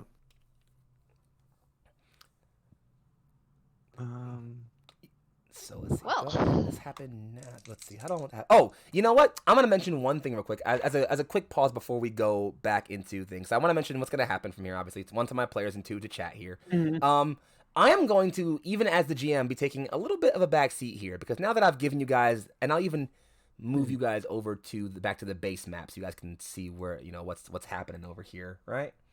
And we'll take you all and plant you up. Too far, zoom out. Yeah, feel free to move yourselves over to the eating area. I'll move you guys like the slide chat view over so they can see that. Let chat see what's happening with the food area. There you go. That's how that's happening. And yeah, so that's Love that they were underneath Net for a second. All I could imagine is Mitt sits down and then Net goes. Yep. Yeah. So is Mitt's Net's favorite person now, out of other than Ploy? So I will say, and this is how I want this to kind of run from here. I'm gonna take a bit of a back seat. You guys have the freedom to RP whatever you want amongst each others, amongst other people. If you want to go talk to some random soldiers who are over off drinking or eating, that's fine. You would chat with one of the NPCs you've recently met. That's also fine. You would do something besides chat to one of them. That is also fine. I will say, you do all notice, as there's a brief lull in conversation, from down this hall over here, Nakali and Jameen, Nakali and Josh, Joshua, walk in. Nakali still looks a little just dejected, but a bit more resolved. She comes over and sits here. She plants herself down. There's a couple of the soldiers who are sitting around kind of all appear to cheer up a little bit, just so you see some of them mutter commander and say different things and, offer different words of appreciation and such like that. She doesn't appear to immediately pep up at this, so she just kind of offer them a very simple smile and a wave or a pat on the back here or there. Eventually they kind of as Joshua sits down too, the other soldiers get up and move to another table. You get the sense that there's a sort of understanding that when the commanders sit together, there's probably some important chat happening that maybe regular soldiers shouldn't be around for. And so the soldiers get up and walk away, and you guys do notice Nakali and Joshua chatting for a bit, just kind of to themselves, but they're kind of over here at their table. So here's what I'm going to say is going to happen, right? I am going to let y'all do some RP, and first things first, need to go use the bathroom real quick. So I'm going to be gone for about 45 to 50 seconds, but then I'll be here, and once I'm here... I thought you were going to say minutes, and I'm like, no. Wow. Once I'm here, I will be here, but I will be in the background, all right? So please feel free to do just RP. If y'all need me for anything, hold it till I get back. Y'all who are in the Discord call, y'all will literally see me get back. But chat, y'all won't at all. Just know that I'll be back in just a moment. The scene is yours, okay, my loves? I love you all. I'll be right back. So yeah. So Wolf. Hmm. When do you wanna fight Nakiwe? Of course, it's the first thing that you want to do. Well, Well, that's kind of part of what I think this conversation should be about is, do we want to go straight for start a war, or do we want to try and build up resources? If that's the case, then yeah, I'm going to fight Nikiwe right away. I feel like that's a good learning experience, and also Awana. But It does you seem know, like it would be fun. but then we would also maybe do some of these other missions, Yeah, the we ones that should- we think might be we should also interesting. do our task. But first, we should talk to people around here and get more information so we know which mission to do first. I'm interested in this forest, and I don't know that anyone knows much about it. Yeah, I mean, I personally, obviously, would love to go hunt the beast, but The beast. I also am feeling like I could still use another special javelin or two before we go do that. It feels kind of how should I put it? It feels kind of contradictory to go for the big game first, you know? Mm-hmm. The Exactly. throw of the hunt, you need to build up to it. Fair. Well, I'm confident that we will win whatever fight we enter, because I always am, because that's how you win a fight. It would be good to ramp up a bit. We also should I talk think Wolf to has this like. Oh, sorry. I think having a lot of smaller victories under our belt will help with the larger victory at Hold. Mhm. we also definitely need to talk to Secrets of Tinker. Mhm. Yeah, He said he might have some maybe stuff for they'll have us. some method of getting around those magic cuffs, because that is Mhm. not pleasant. That would also be extremely useful for the prison break part. Oh yes. Very Probably, much so. I'm curious to know if he has any monster parts. Start small, work our way up. Hey chat, it's your Yeah. DM here, hidden behind the image of my profile, the God of Indulgence, just be aware. I just want to mention one brief thing that I totally forgot to mention, but I want to talk about. You guys might notice in the chat point rewards there, for about 2K, there is one right there called Important RP Moment. This is one we're trying out, and I'd like to see how it works out. Basically, you select this resolution and name 2 characters, or a character and an NPC, or something like that, who you really want to see have an important moment of RP, together for whatever reason. If you really, really want to see that as a player, there's your opportunity to make it happen. Just in case y'all were aware of that. I just want to mention that. I'm so glad And you with made that, point. I will go back to silence as I watch my players engage in roleplay. Hey chat, somebody pick Mako Sky. Don't my do God, that. stop. Wait, please don't pick Mako, because Stop. That's mean. I will say I would So prefer if you mean. guys don't pick Mako, only because okay, 2 things I mentioned. One, chat cannot control the contents of the RP moment. They can mention the thing that they think should cause it, which is fine. But what actually happens in the moment is at the whim of the players and how they handle it. That's fair. But additionally, besides that, I would ask if you guys please don't do this for Mako, only because I would like it if Dan himself is here to do important RP moments for Mako, and he's not currently here, and I don't want to take that from him. So, having said that, again, I'm going to fall back now, let my players do their thing. If I'm needed to handle any NPCs or whatever, I'll be here. But other than that, take it away, my loves. Yeah, if we're gonna do some of the other smaller things first, I don't know that we should pick something right now. I think we should ask around and see what information we can gather, things we can learn that might guide our decision. Information's the name of the game. Mhm. Yeah, We do have A good hunt information to requires good give. research. I mean, Mhm. There's research to be done. She holds up that journal that we got from Oh, the that's first right. dungeon. right. We still need to translate this. This could have a lot of answers. or I Might wanna help know. your out. efforts too. Hear me out. Or we could just go west to east. I mean, It seems we pretty could. good in terms of scale. Mm-hmm. Yes. Not a bad idea. What do you think? And like Mitz will like put Nga on the table and like open them up, and then you'll see like kind of like a spectral kind of like it's like Figure. it hasn't quite decided on a shape yet. Like just float up into the air. And, The book can speak now, or take form. like so Nga will just be like, and not thanks to you. What? It's like, yeah, can my name? No, no. Okay, whatever. Good enough. You actually said the name first. Wolf's like a little taken back. Like, the book speaks to me directly. That's new. Like, like you can see like the little light like kind of just like turn. It's like almost like some weird kind of face thing towards Wolf and just be like, yes, and now I can, and just like it flies right through Wolf, and it's like shit. Never mind. Oh, not quite. Almost. I'm sure you'll get it sometime. I mean, hey, if we're asking our partners, Play's gonna turn and pat Net on the head. Net, where do you think we should go first? And Net's just gonna raise one giant paw and just like slap it on top of the map. I think like he wants to start in the center, which is a admirable strategy.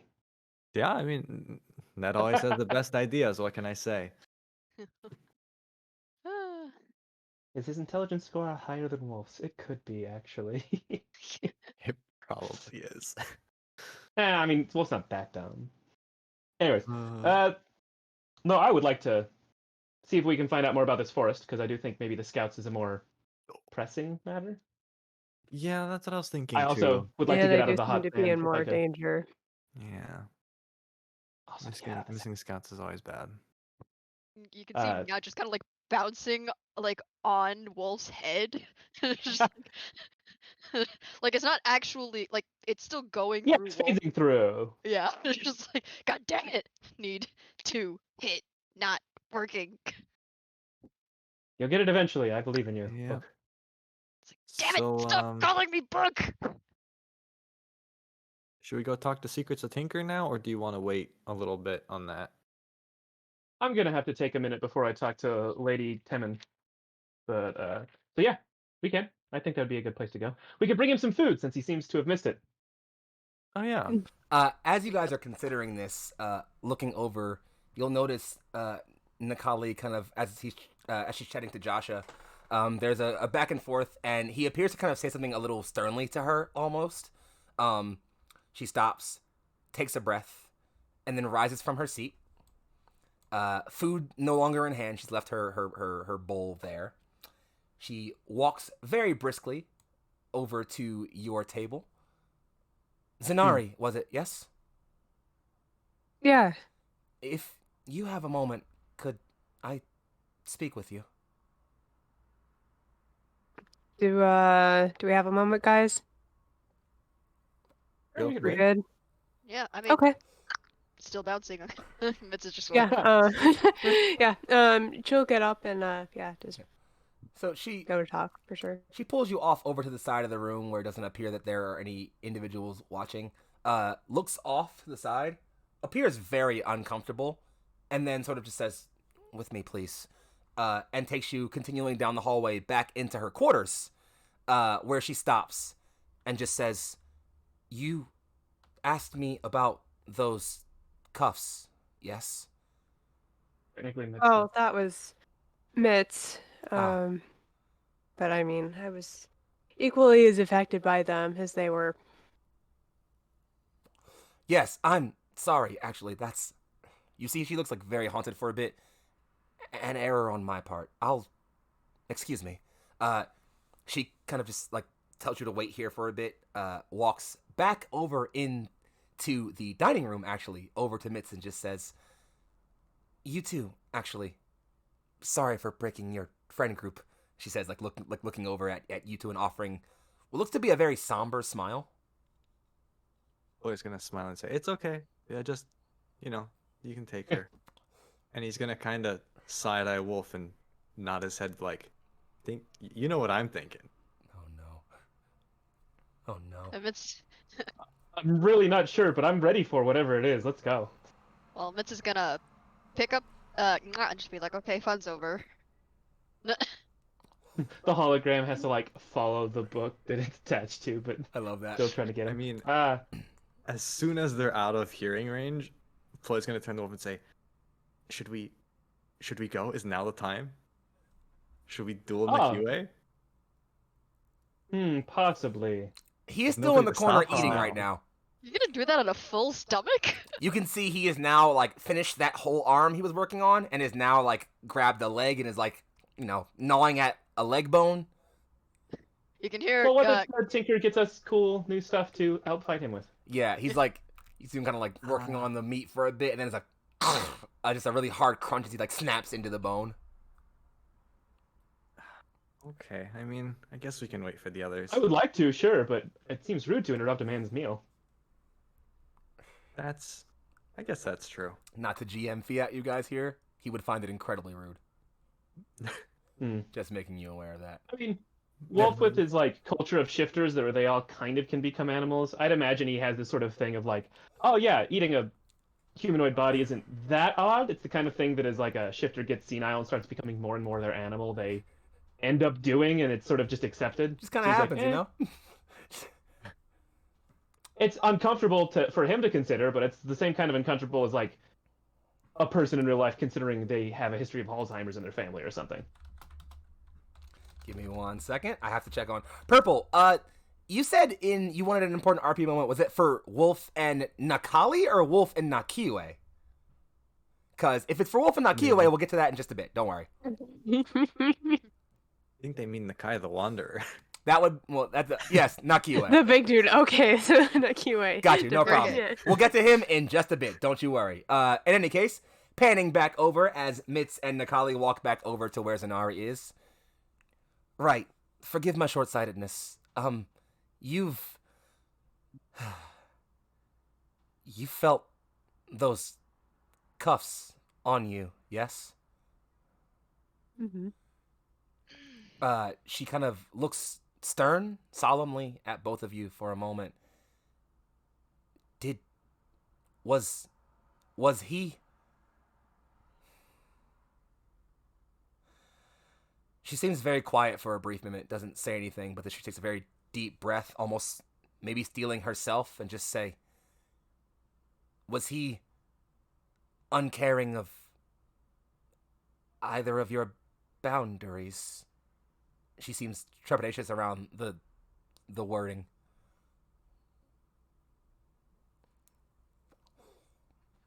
I mean, at least she's also like very slowly talking, very carefully choosing her words as well.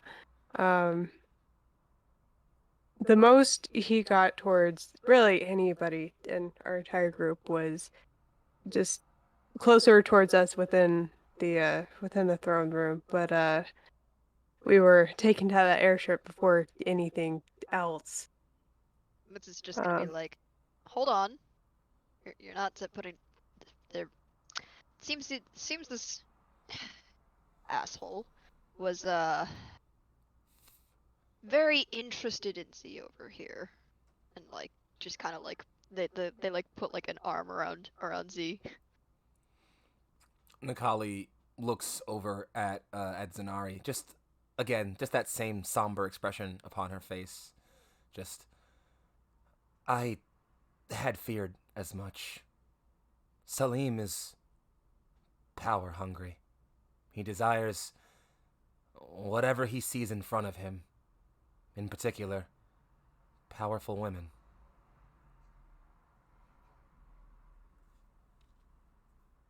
Yeah, she'll do the same, like, look away, look back. I am Oh, pleased to know he only got close to you. And I'm very sorry that it sounds like he did more. Her head turns, looking away from you, eyes closed for a bit. A bit of salt water brewing in the corner. It has hardened me, given me reason to fight, more than anything else.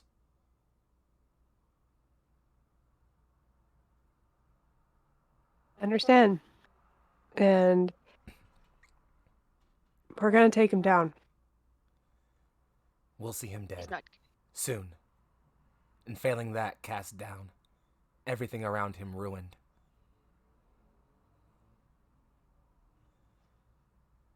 Couldn't have said it better myself. Forgive my presumption. I simply wanted to check in. I appreciate it. Don't worry at all. She waves a bit of hands. You can see like her hands begin to glow a little bit. Just, I am attuned to my God. I feel his strength flow through me in every beat of my heart. My very life essence tied to him. My strength comes from him. I have never felt separated from his warmth, save when I had those cuffs on me. I don't believe I'll forget the feeling for a while. It's kind of shivers a little bit.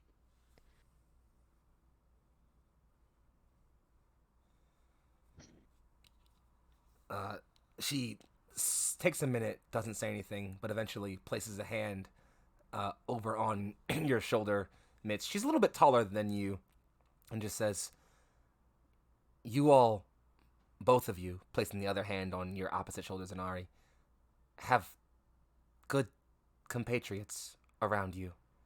I sense that enough. Look to them for strength, and failing that, I am always here."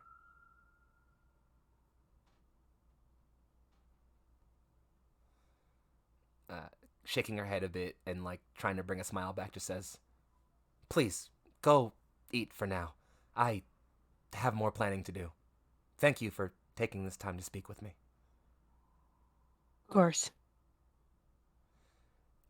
She turns and just kind of shambles a bit down the hallway. Though, if one of you wants, I will take a perception check real quick. Sure. Vibe check. Checking the vibes. 9. Zimitz? Mitts will do their best, Good but Mitts is not particularly good at being perceptive. This That's is not in bad, fact though. the truth. Fair enough. Well, it wasn't a super high threshold. Mitz, or Z, you almost cleared it, and Mitz, you did barely clear it. As you are turning and waiting as Nakali turns to leave, slowly heading back, you do hear just the faintest sound of what might be sobbing. Not intense, but, just a little there.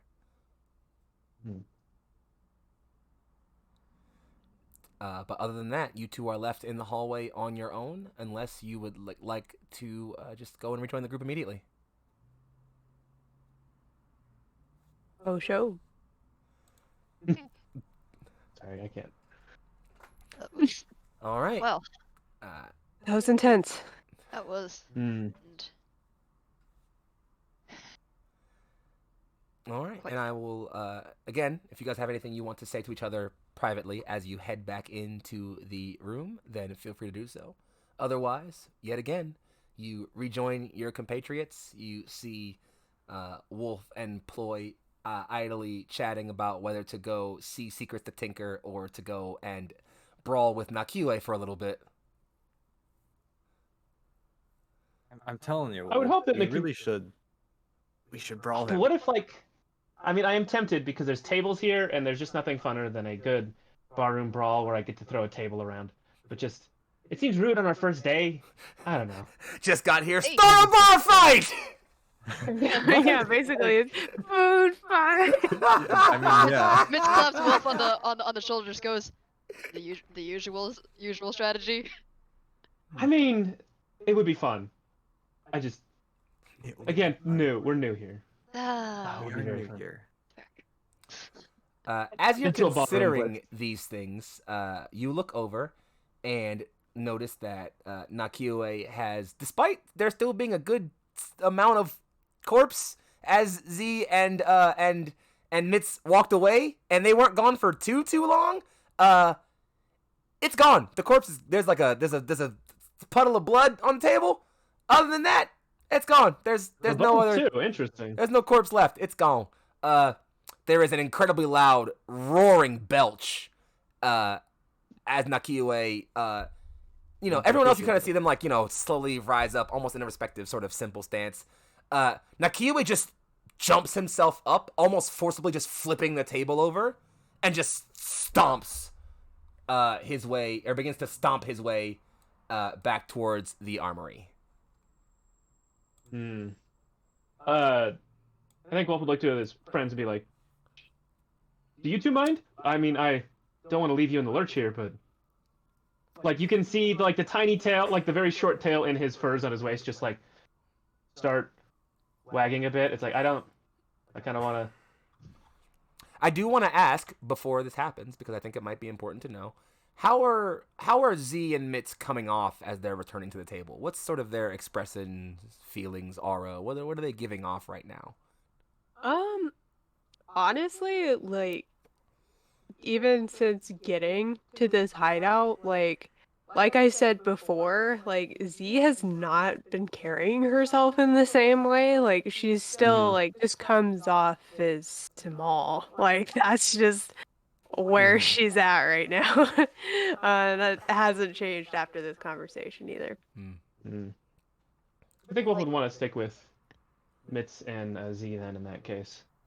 Like Mitz still has like their arm like kind like around Z and just kind of like a little squeezed, but like otherwise like the you know the feathers are down a little bit, but like you know not quite as affected as Z maybe, just like almost like a little neutral, but also kind of not a little sad too.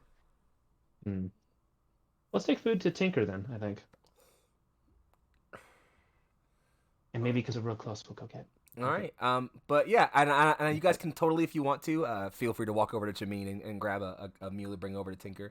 But again, not to, I feel like it's weird to, I don't want to call this RP railroading, but you know, again, your two friends have arrived back at the table and maybe look a little worse for wear, so to speak.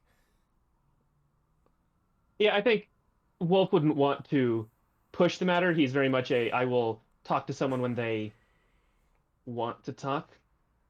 Solid. He doesn't trust himself to broach the subject. Like, he's like, no, I'm here to help people, but I can't, like, I don't know how to do that unless someone talks to me first. So he's just like, gonna wait for you guys. Well, he's just gonna barrel right into it and be like, "So, how was your talk with Macaulay?" Mitz is just gonna be It's like, like, Yeah,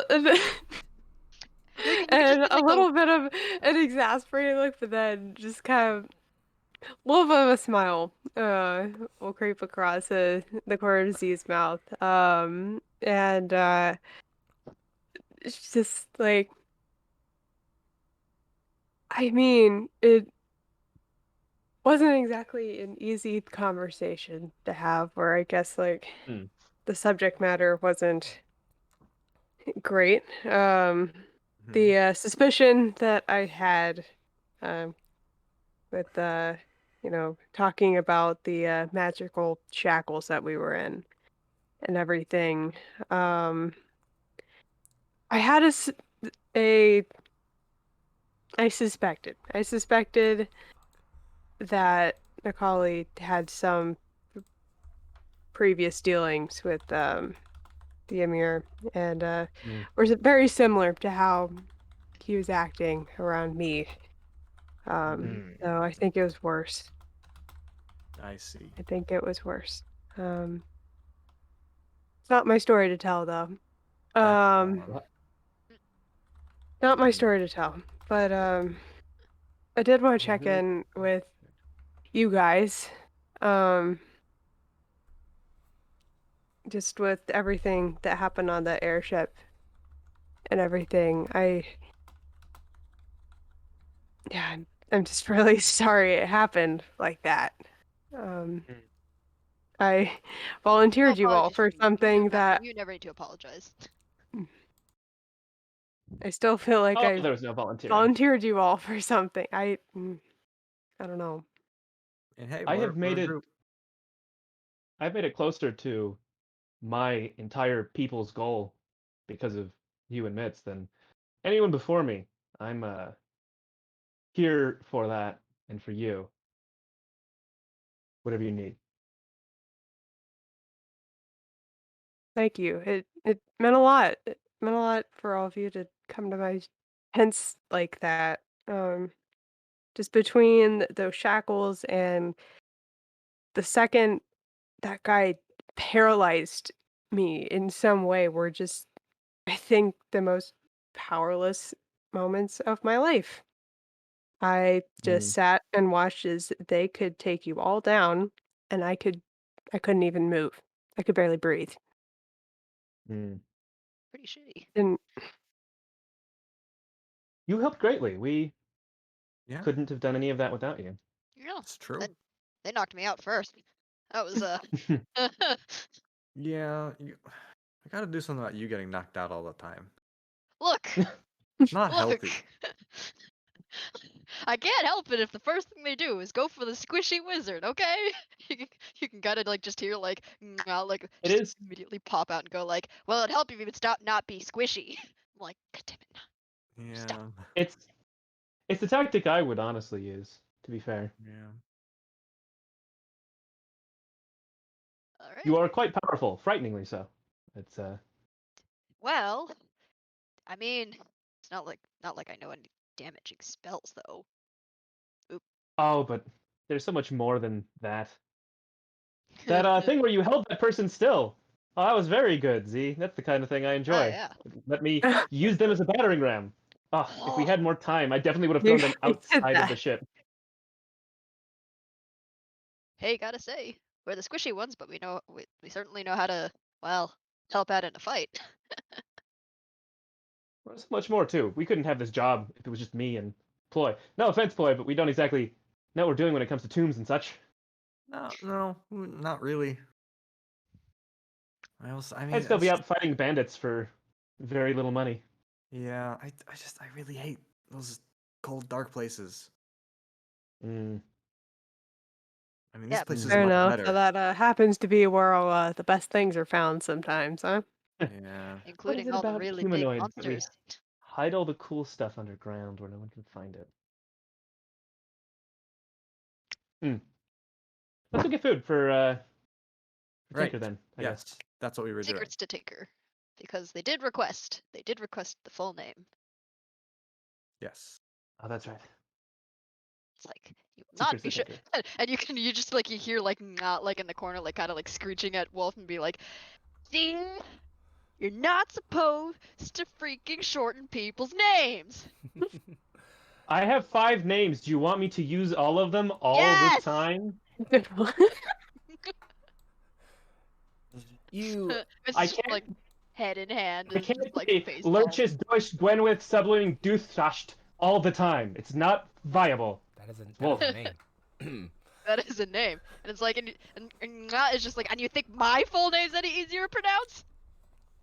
No, it's not. Hence, nah or book. You group together, arguing and bantering over the use of shortened names. Imagine having more than one name. Imagine having more than one name. Whack. Yeah, I mean, You walk over to Jameen. Ploy's mind just fills- goes. Yeah. Once Wolf says he has 5 names, it's just like, I'm just Ploy. I just shortened really mine pissed. to a letter. Like, Jesus. This is why Wolf. It's just a thing that my people do. As you chatter together and walk over towards the food pot, Jameen, who heard you all chatting, has already filled a bowl of soup and just says, "Here, give the bug this." He also does sort of reach over in a small little bag, pull out a couple of weird-looking sort of grub-like things, and drop them in the stew as well. Mix them a little bit and just hand you off the plate. He gets special spices. And you sort of head down into the armory.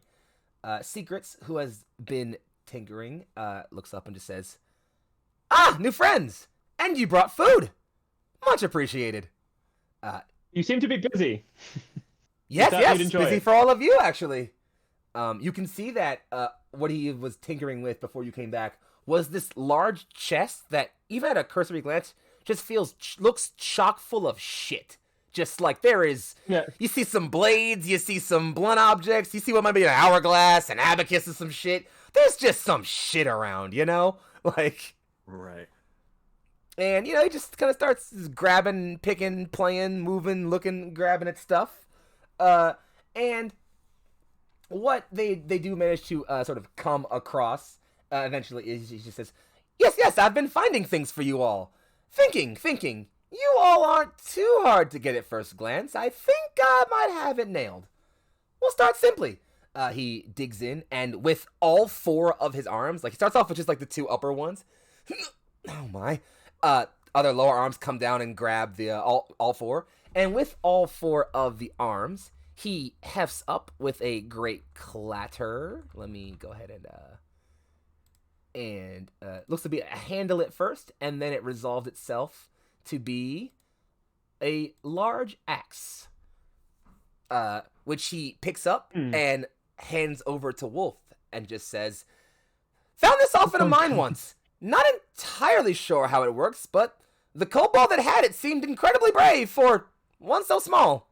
I have to think it might have been magic." And as you... Regardless, it's got a sharp end. Yeah. And you grab, you grab, like you take the, and the moment you lay your pawed hand on the handle, this warmth kind of fills you that almost immediately manifests as, for lack of a better term, bravado. Almost just like, yeah, fuck yeah, I could deal with any fucking body right now. And you get the sense that, like, while Wolf's always confident, you feel like maybe like this kind of came from nowhere. You're like, well, fuck, I'm the man. Holy shit. Secret just kind of says, yes. Goes back in, just gets back in. Pulls up. And next, for you, the bookkeeper. And pulls up what next, only with one hand this time. Not a weapon, but instead a circlet. A little sort of piece of jewelry. Stole this from someone. Don't ask who. What's important, though? It's kind of just like, I guess, like, lifts it up and is like, and just like immediately starts examining it, and like, Nguff like floats up, and like you can see like a little quill start to like make like etchings by itself. You feel an incredibly familiar magical eminence radiating from this circlet.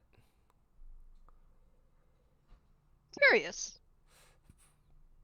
Can I roll an Arcana check to see if I can?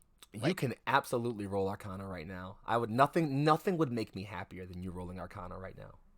Okay. Nothing on this planet would make me happier. Oh, I love that roll. So, Mitz, you kind of like hold this jeweled circlet in your hand, playing with the band, noticing the fine gold metal that accentuates it. That symbol in the middle, that sunlight crest, you can't place it, but it does look a little familiar. Focusing on it, you attempt to kind of check in with the magical feeling you feel emanating from it. As you focus on this gem in the middle, you kind of feel it almost pull you in for a bit, like your focus is drawn directly into this gem. Looking into it, you begin to see faces. All Coatl folk, a myriad of them passing one after the other. Some of them you even recognize from carving, statues, and famous depictions of heroes, ancients, ancestors, sages, all people from your people's past. You dig through these, kind of just feeling them out, and as you're kind of drawn into this gem, you almost feel like something grabbing you, like amidst all the myriad faces and individuals in this gem whose feel connected to you through this gem. One deliberately living feeling grabs a hold of you and almost forces you to notice it. Your mind turns. A warm, familiar face manifests. Sagely, elderly looking. Is that you, daughter?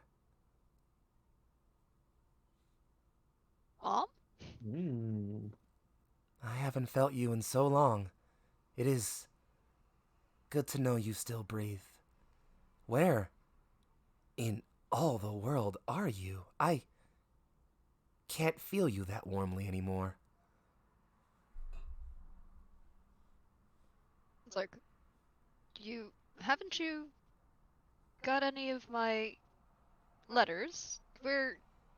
Well, We're in Zor'aa. Zor'aa? Why in all the divine are you in that cursed place? Please, go somewhere else. Contact your family, me, anyone, please. And as you sort of sense this fear and worry rise, the connection wavers, and all these other grasping ancestral feelings begin to pull you away from that direct connection with your mother. It slips away too fast for you to call after her, and she is gone in this sea of ancestral faces again. With a snap, you are back in reality. Secrets is staring wide-eyed at you, just, are you all right?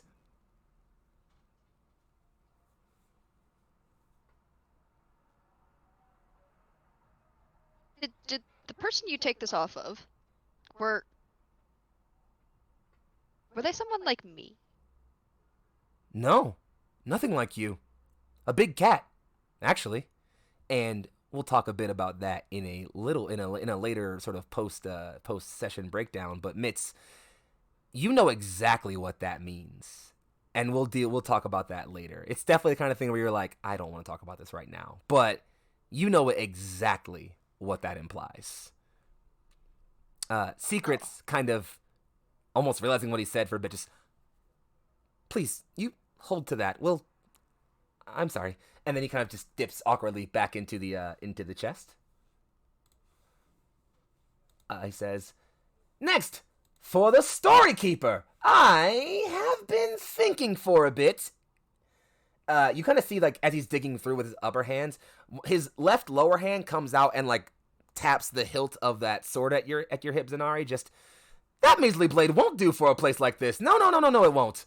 And he pulls up a golden glimmering handle, which he draws all the way out of the container to reveal this. Ooh. Ooh, that's Oh, very fancy. pretty. He says, this one has a story behind it. Legend says an old Sithani noble held it for a long time. Someone killed him and took it. Kept it for a very, very long time. Its legacy corrupted, twisted even. It was only recently that it fell back into noble hands, the blade purified almost. How I came across it is a story I'll share some other time. Okay. Hmm. He just kind of like pushes Just it the off thinker, into you your are hand more and says, interesting yes, than yes, I it's thought." perfect for you. Hold. Mm. He says, I do have something for armored friend, but it needs time. He will have to wait. He then turns and looks over to you, Ploy, and says, you took the longest. I had an Really? immediate idea for a thing that might be useful for you, but A javelin? you see, that's the thing. At glance, I get the sense that maybe this wouldn't be your style, as it were. Nonetheless, I'll offer. If you don't feel like you like it, then that's fine. Fair warning, it's a bit more mundane than the rest, so to speak. He digs back into that chest, then says, I'm sorry, closes that chest, walks sort of over back into this like corner back here. You can see he has just like a bunch of different tucked away small boxes of things. Digs his, kind of shuffles back there, begins digging through some things, opens one long-looking chest that's almost looks kind of like it's made of like carapace or like insectoid carapace. Opens that, digs in, pulls out a long object, which it's hard to tell, but looks almost pretty distinctly like a firearm. Says, yes, word has been spreading fast about these. Some say the Emir getting their hands on them. We don't have many. Only our best sharpshooters get their hands on them, but from what I hear, you are quite the shot. What'd you like? Think of it as like a spear that never leaves your hand. It's an advanced spear. Hmm. Oh my god. Boy has a gun. Oh no. Do you want it? Foxxii. Chloe is Why? feeling very conflicted. Why would you know, do that? That does look quite nice. I just feel like I would be. Do you want to see how it works? He cuts you off, excitement blossoming on his face. All right, let's see how it works first. He turns, and Ploy, you've probably at least seen a firearm once in your life. You know that typically people load these things with a cartridge and some powder, and then it shoots a thing. Secrets, the moment you say yes, he pulls it back towards his chest, immediately aims it down at that target, doesn't load anything, pulls the trigger. A few runes alight on the side of the musket, and for lack of a better term, a small crystal of almost pure light cannons out of the thing, hits this training dummy, and just it shower of dust. And as it clears, you see a hole going straight through it. And in fact, it's about 7 or 8 inches deep in the cave wall. Secrets looks back and says, Soon I lied, all of it's the not that campaigns will mundane. become only war. Yeah. That Secrets is just looks back and says, certainly I not lied, mundane. it's not that mundane. It certainly isn't. I will take it. And he just chucks it at you, just at your chest. Lloyd's gonna grab it and be like, okay, I mean, He does so say, be it. warning, I made that one myself. The complicated process is something I don't think I can explain to one whose mind doesn't work in the collective like mine does. But, a warning to the wise. Don't use that too much. It heats up, he says. For like... Huh. It heats up. I'll It can take cool good it down care with of it. water and It's freeze also it. not very quiet, so if we need to like really get someone. Oh yeah, still. Oh, Did my Uh-oh. camera die? Rest Oh, in peace, Tate. No. Anywho, It's just Whoa. a W. no, that's okay. Don't worry about it. It's fine because with your items being given and with Secrets just saying like, all right, hush hush now. I have things to fix. You all should get some rest. Literally just like shoving you all away. Do not worry. I noticed the chat point redemption for the moment between Wolf and Nakiwe, and although we did run a short of time, I promise I will make time for that for next session. And here is where I'm going to allow us to call an end.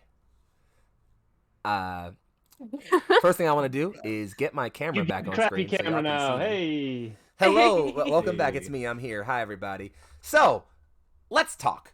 Before we, first thing, I want to thank my players for coming to hang out, for doing this. This campaign remains super fun. I told my players already, this is a bit of a test bed campaign for me. I'm trying out different things. So this style of campaign where I kind of just like give them plot hooks on the map and say, hey, listen, do what you want with these in any order you will, is new and a little scary to me. So I am... How do you guys feel about this? How do you guys feel like how do you guys feel about the campaign going forward? What emotions are hitting you thinking about going forward right now? I mean, if we're asking us, I think, moving forward, we'll see how well it unfolds. But this is the kind of thing that takes a minute to happen. Mhm. Yeah. And so I'm Yeah, I interested in how mean, it goes. this is like Yeah, if we've met we're some talking really like cool on the guys. full scale of a war, like we're gonna have to That's plan, we're gonna have to strategize. This is I'm Indeed. excited to do it. At least. Information wins wars, so that's gonna be Yeah, a. I'll put you guys back here. I'll put us back on the on yonder travel map, so you guys can just get a sense. As you guys can see now, again, you got there sort of the quests are clearly pretty marked out on the map. There's about 4 or 5 different destinations our players can go through. And just to kind of, again, peek behind the scenes a little bit, a lot of these sort of quests, hooks, and things manifest very organically for me, as I was kind of just thinking, like, I could do this, I could have them do this, I could have them do that. And while I have, again, just some very, very generic ideas, a lot of how this manifests will just play around the way you guys choose to handle it, I'm not so much super concerned about this, you know? Like, I have these locations, and each of these locations is not even so much like, go here, do a thing, although some of them are literally that.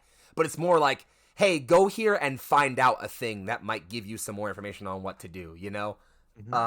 It's, I feel like a balance I want to walk between, like, railroading and letting the open world exist, where it's like, hey, you guys do whatever the fuck you want. Nobody's saying you gotta go to these quests right now or at any given time in whatever order you want, but here are things you can do if you want to move the plot along. Because I've definitely been in campaigns where, like, we've gotten so wrapped up in downtime sections where it's like, hey, so what do we do if we want to keep the plot going?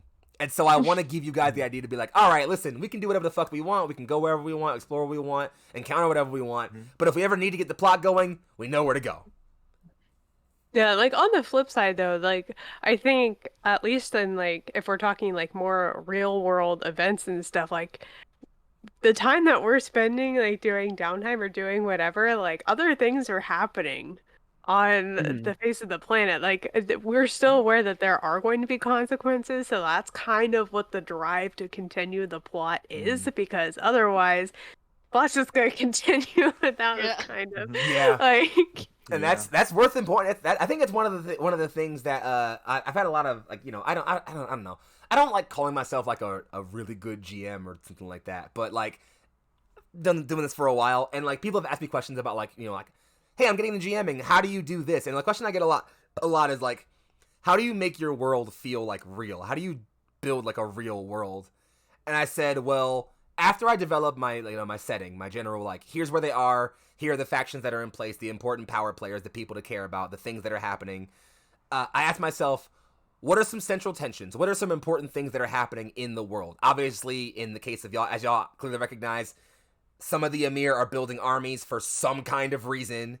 There is also some tension around individual power amidst the Emirs, and this rebellion brewing, and the whole Blood Gem thing. Those are just like, when I built this world, I said, okay, these things are happening in the overarching course of the world. Here's where my players will fit in and discover these things. What happens from here is up to them, kind of. And so I think a great, like Saraki just mentioned, a great way to build a super living world is just, at any and all times, always be considering what's happening in the world. These larger events don't just stop happening because the party isn't focusing on them. Like, if the Emirs are building armies right now, and the players want to spend 7 sessions hanging out at this base talking to random soldiers, shit will happen while that happens, you know? Yeah. And that doesn't mean, like, don't take time. Like I encourage you guys, like, please take time for moments of roleplay and for talking and for exploring things you want to explore. But the world will persist. Other people besides you guys have agendas, and they will advance them if, you know, regardless of what happens, you know? So there's that. Yeah, trying to think. What else would be there? What else is there to talk about? How are we feeling about just like today's session? Because again, I kind of hinted at to you guys before, while there were a lot of like, hey, important plot thing, hey, important plot hint, hey, important plot hint for the past like 3 or 4 sessions straight, and then last session was just like, all right, here's the plot. I kind of wanted to allow a session where you guys can just kind of talk and process all the things that were happening. And while there was still plenty of exposition in this session, and I couldn't really avoid that, honestly, but I wanted to, like, yeah, I kind of wanted to, like, how'd you guys feel about this session, like, having more time to just, like, chill and talk to each other and process the things? How do we feel about these? I think it's important for a really well-rounded game. Otherwise, you just kind of go into place doing things. Punch. Exactly, like have time to be people, you know? Yeah. So I want to do a couple things real quick, and the first is if anyone in the chat who's watching has any questions for our players, for me, for whatever, ask them now. I'll bring them up if I can. Anything other than that, beyond that, I want to ask each of my players if you could give me, and this is the thing, again, I'm just stealing from Twitter discourse around how to be a good GM. I would love if each of my players, if you don't have anything, that's totally fine, give me a star and a wish, meaning one thing you liked a lot from today's session and one thing you would love to see going forward. It can be a thing you didn't get a lot of that you want right now, or it could be a thing that you got a hint of and you want more of in the future, any of that. And so yeah, I want to let each of you give me that real quick if you want. And we can go overlay order, just whoever feels in like strongly about it. Take your time. Sorry, wish or I missed the first bit. a star, like just like a thing you liked that you enjoyed about like this session. And I will say, like, as the GM, this feels weird for me being like, hey guys, tell me a thing you liked about the thing I just did for you all, huh? So like, I am actively fighting through a lot of awkwardness through this personally, if it's not obvious to be shown. So this is Well, this is difficult then for to me help, too. If I can go first, then to help. Please feel free. It's actually just having that moment to talk between like Wolf and Z of something like not about the story, but reacting to a big thing that happened in the story. I think a lot of tabletop games especially sort of miss out on the, yeah, but you're real people who are experiencing this thing and like it would affect you. So it's just like, yeah, like that moment, like at least like every character I feel like, or at least most, have had time to check in with each other, either in a group or individually, which was just, yeah, really good to have this session. Yeah, I completely concur with that. Yeah, I was gonna say, besides the obvious fact that I got a fucking gun, it was really nice to actually just like have time to Boys hold got a conversations with gun. everybody. Yeah, and to comment on that very briefly, so I'm pretty sure, I think it was Lucian who made the joke that like we would be a bit longer at break because I had to poop or something. That's not what actually happened. What happened was I told them, hey guys, I'm thinking about working on something. Can you tell them the GM has some plans real quick and needs to fix some shit before we go back live? And what happened was I had been thinking a little bit about the question I asked, why does your character fight? And I said, you know what? They leveled up pretty recently. I want them to have some new swag. I want them to have a fun thing since this campaign's heating up so fast. And so I thought to myself, what if I gave each of them a magic item kind of inspired by the idea of how they fight? And while I haven't directly told you guys how your items work, obviously I think Ploy's and Mitz's were a bit more obvious. But A little bit. Just a little. And don't worry, we'll chat in the downtime Mitt's about kinda like confused how right these now. items work and what they do. And don't Very trust and believe me, I'm sure my players will find ways to use them so that you guys in the chat will definitely know how these items work before long. But yeah, I trust and believe me that each of the items, without giving too much away, is inspired by your answer to why does your character fight? If it wasn't that easy to tell by like the name of the items and things like that. Yeah. So that was a thing that I thought was gonna be really fun. Anybody else have like things I want to mention is like stuff they like or stuff they like hope more for? Okay, the introduction of a hideout. Okay, the map. That's something that I always really like. Like, you know, the whole thing with the reveal of both Harper's season 1 and season 2 hideouts, which is great. And now it's just like, oh my god, we get to see a hideout for this one. It's like technically not ours, but it's like we learned about it. And there's all these people, and it's just, yeah. That's it. Like, so this is a bit of like, I guess, what, Foxxii trivia for anyone who might have been following my TTRPG career recently. The evolution of this concept has been kind of a long time coming for me. After first experiencing the Historical Investigations one shot that I did with Cole and seeing the VPS mansion and being like, wait, hold up, having a place where like my players can chill and like investigate and do stuff and like, oh my god, wait, that's fucking genius. Why have I never done this in any campaign that I've ever done before? And so I took that concept and semi-adapted it with trying to try out the whole player lodging in. If anyone caught my Toward the Farthest Dawn one shot I did on TPK, giving the players that apartment to like hang out with and like fall back to and chill was my first kind of foray into that.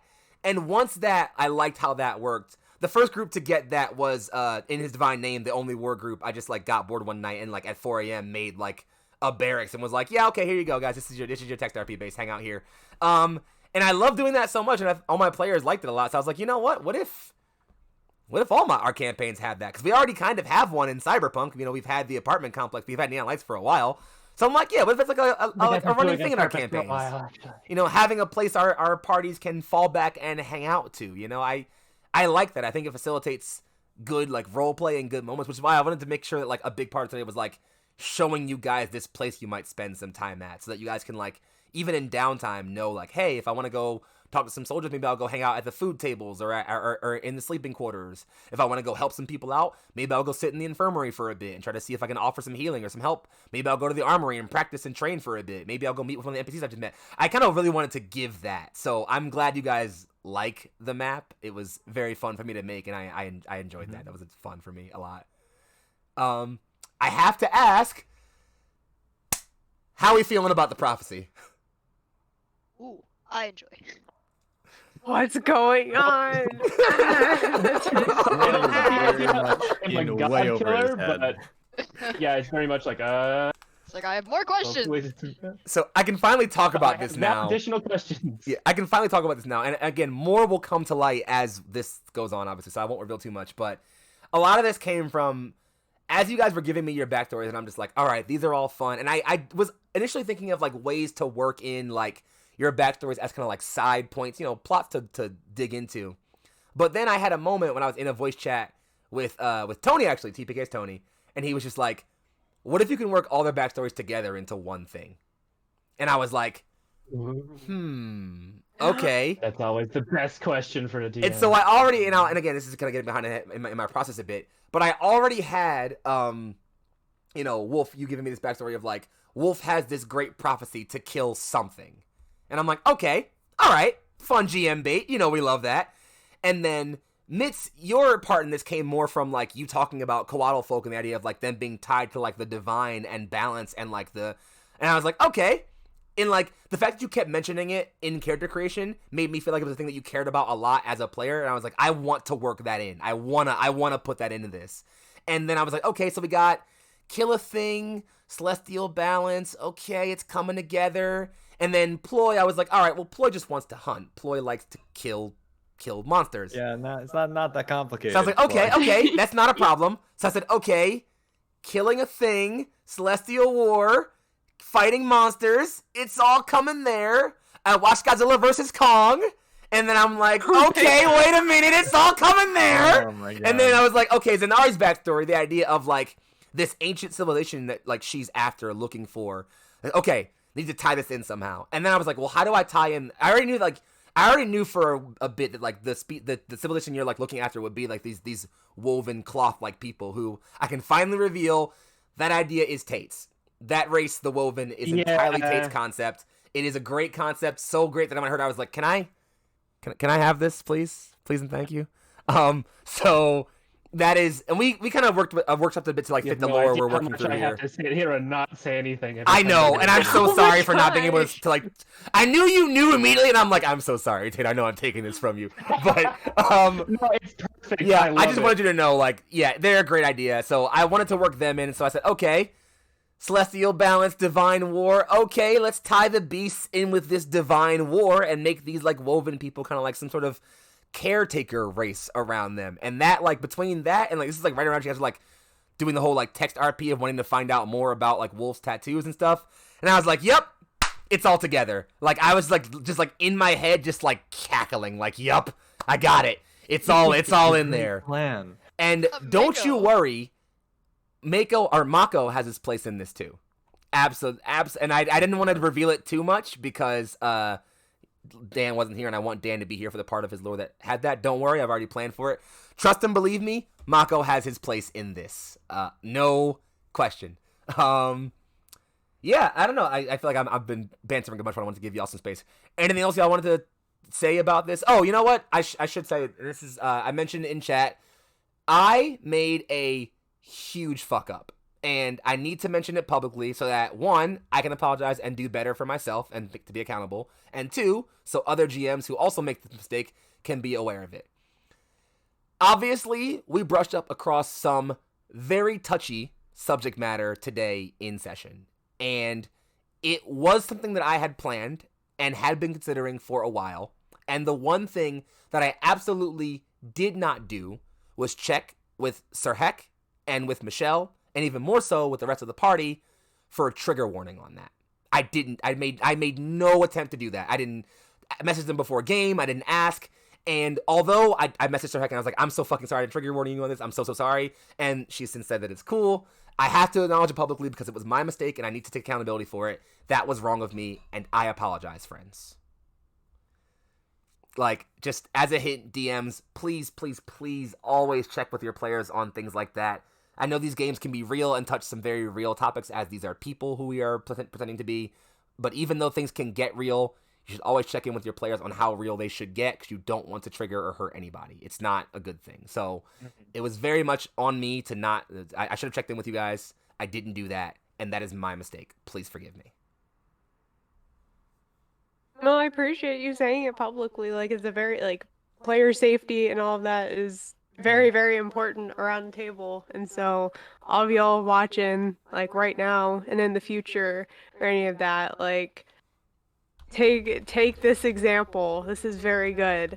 And yeah, we all make mistakes. It's all good, fam. Like, I will publicly forgive you. Oh, thanks, friends. That means, again, a lot to me. And, like, part of the reason why, even though, like, I didn't check in with that, and I will do better about that, like, if there was any group I felt like I could maybe even hit a topic like that with, it was this group, because this group contains a lot of the people I feel very close to as friends.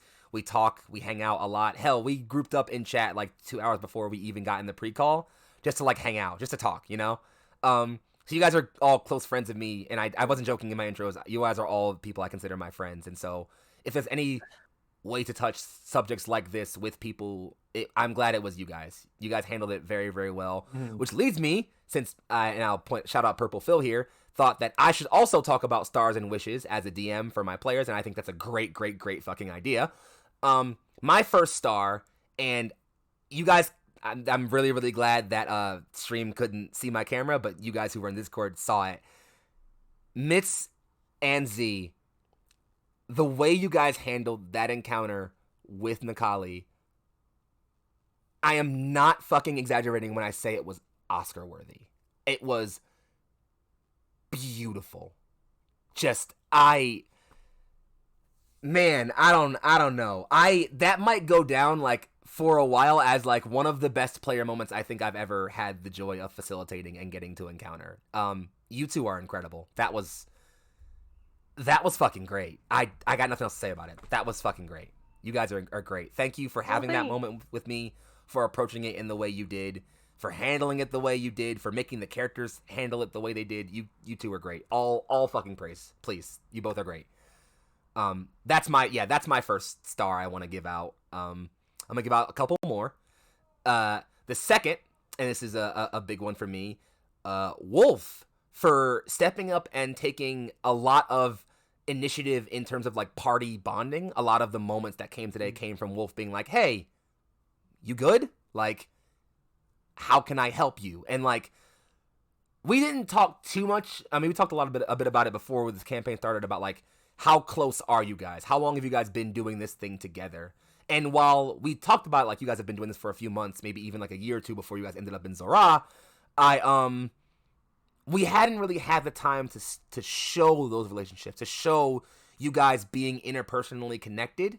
And while I absolutely, and this may be my first wish, super want more of that, like, everything down to, like, if y'all want to, like, ad-lib talking about, like, some adventure y'all went on together, take the reins on that. Don't let me fucking dictate that. If y'all want to sit around, get drinks, I know, but, like, I know we had that a bit in the tavern. When we killed that Tarask? Yeah, it's like, fucking please. Like, I literally don't care. Take it. I want you guys to do that, because that I live for that shit. And having seen just, like, the barest bit of that with the way Wolf kind of was like, hey, friend, like, person I've been fighting with for a while, you don't look okay. Are you? Like, I don't know. I fucking bravo to you for that. I love that. It was great. So there are a lot of great moments. Which, of course, I kind of built the character for that, though. Like, the whole concept is he's not smart, and he's not, like, he doesn't have confidence in himself for that. So I feels like I kind of have to, and I'm glad that it's coming across, I guess. And he is good boy. Yes, this is good. Best boy. Best boy. And the last shout out I want to make. Energy, and I meant it. Yes. Yes. That's true. The last shout out I want to make, and I did say this one for last for a bit of a reason. So technically, for those who aren't aware, the entire impetus for this campaign, despite knowing that we wanted to add more content to Neon Lights after we got Cyberpunk off the ground, Lucian technically is the impetus for this entire campaign. He kind of hit me up one day and was just like, hey, you want to play some bi-weekly D&D? I've been feeling like an Indiana Jones, like, dungeon delving, like, exploration kind of campaign. And I was like, we can blame Lucian. Okay. And I was just like, Yeah, a little bit. fuck yeah, I can do that. And so this whole campaign happened because of this. But that's not the star I'm giving out. One, definitely thank you for making this happen. But even more than that, having gotten to play a little bit with you and like seeing you delve a bit more into like playing D&D. And Lucian, this is where I gotta ask: have you played much tabletop RPGs outside of what we've played together? Nah. And that's okay. So I feel even more confident in saying this. You have grown as a role player immensely from the first time I've played with you. Like, and even through the course of this campaign, like I've been, I had to go back and watch VODs to like set, while I was kind of like restructuring how the plot goes after last session, and like going back and watching session 1 versus like today, you've grown a lot as a role player, dude. I feel like Ploy's becoming such like a fully fledged person because of the way you're playing him, and I am living for it. I love it. It's so great.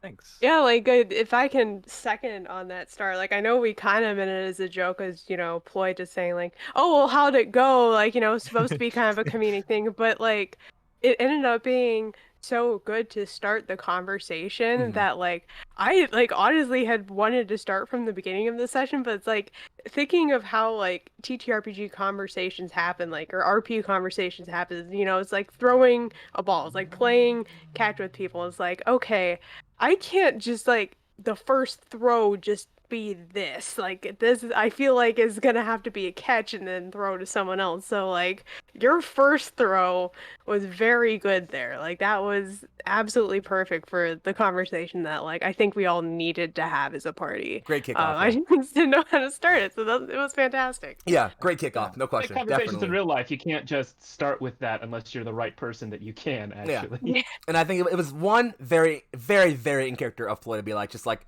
hey, so how'd that go? You okay? Like, because like it was like, again, very socially inept and blunt, but still with that kind of soft caring that a friend would offer. Like, my friend doesn't look good. Let me just be like, hey, you good? What's up? Like, and it was very blunt and obvious, but at the same time, it felt like exactly what Ploy would do in that moment, and I really enjoyed it. I loved it. I'm also really enjoying the way you guys seem to already be kind of latching on to the characters I'm throwing at you guys all.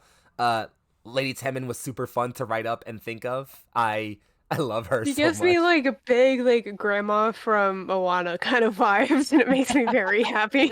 Yeah. That was literally a direct inspiration, not even gonna lie. Just Yes. literally direct inspiration was the grandma from Moana. Yeah. She's a she's a mixture of an aunt that I know and love very, very treasuredly, and the grandma from Moana. Just like that is that personality amalgamated in. And that was like, so she's a lot of fun to play, and you all, I like all your interactions with her. And how dare she tempt us to ask how old she is? Like how fucking man. dare? Because now I want to as a Wild. player, but I know she wouldn't. Yeah. Oh, Yeah. man. So much fun. At the end of the campaign, will you tell us? Maybe. We'll see. Who knows? We'll see how it plays out.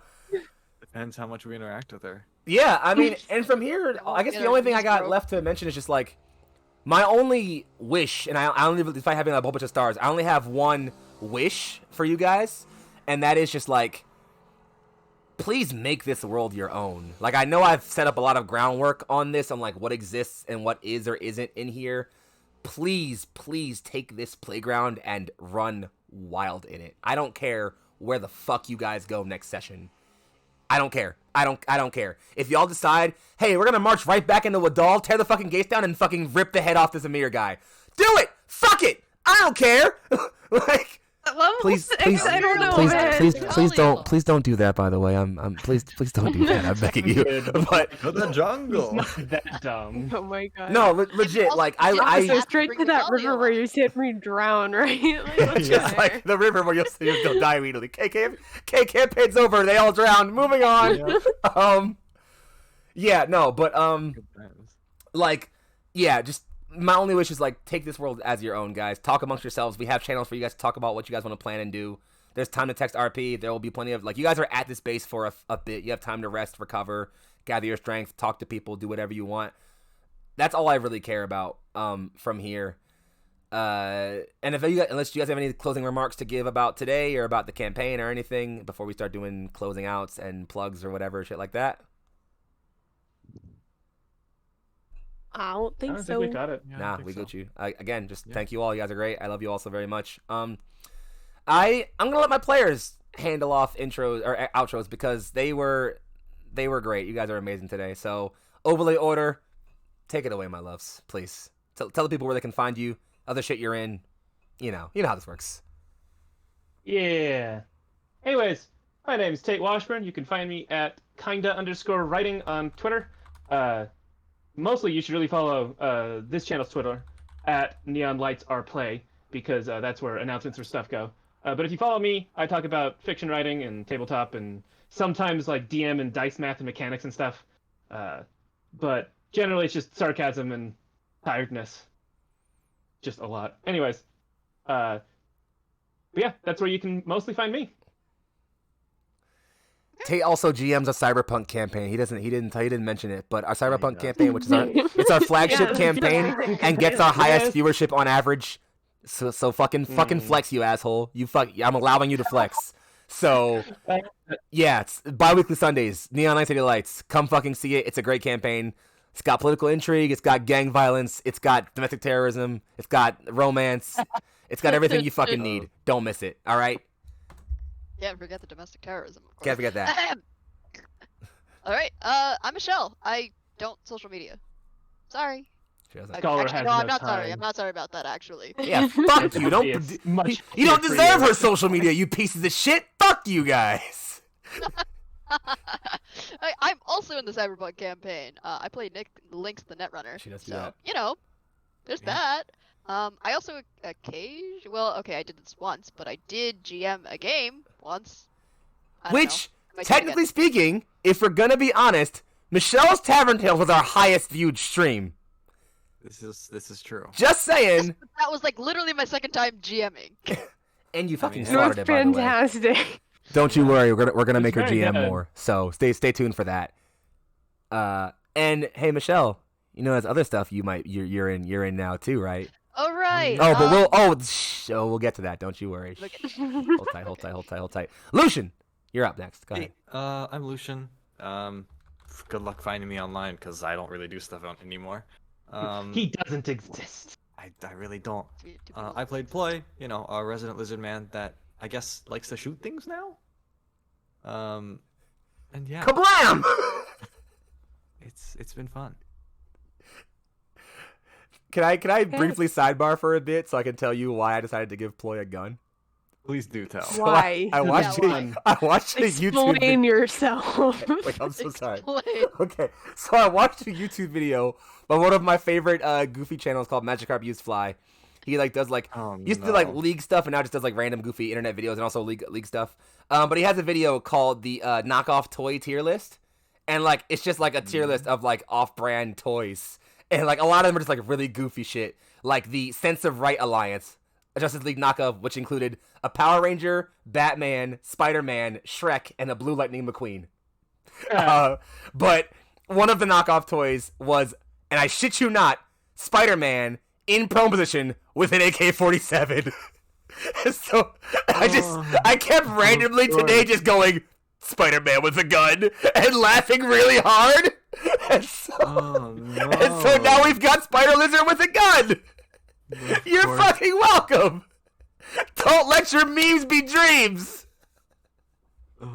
Sir Heck, please.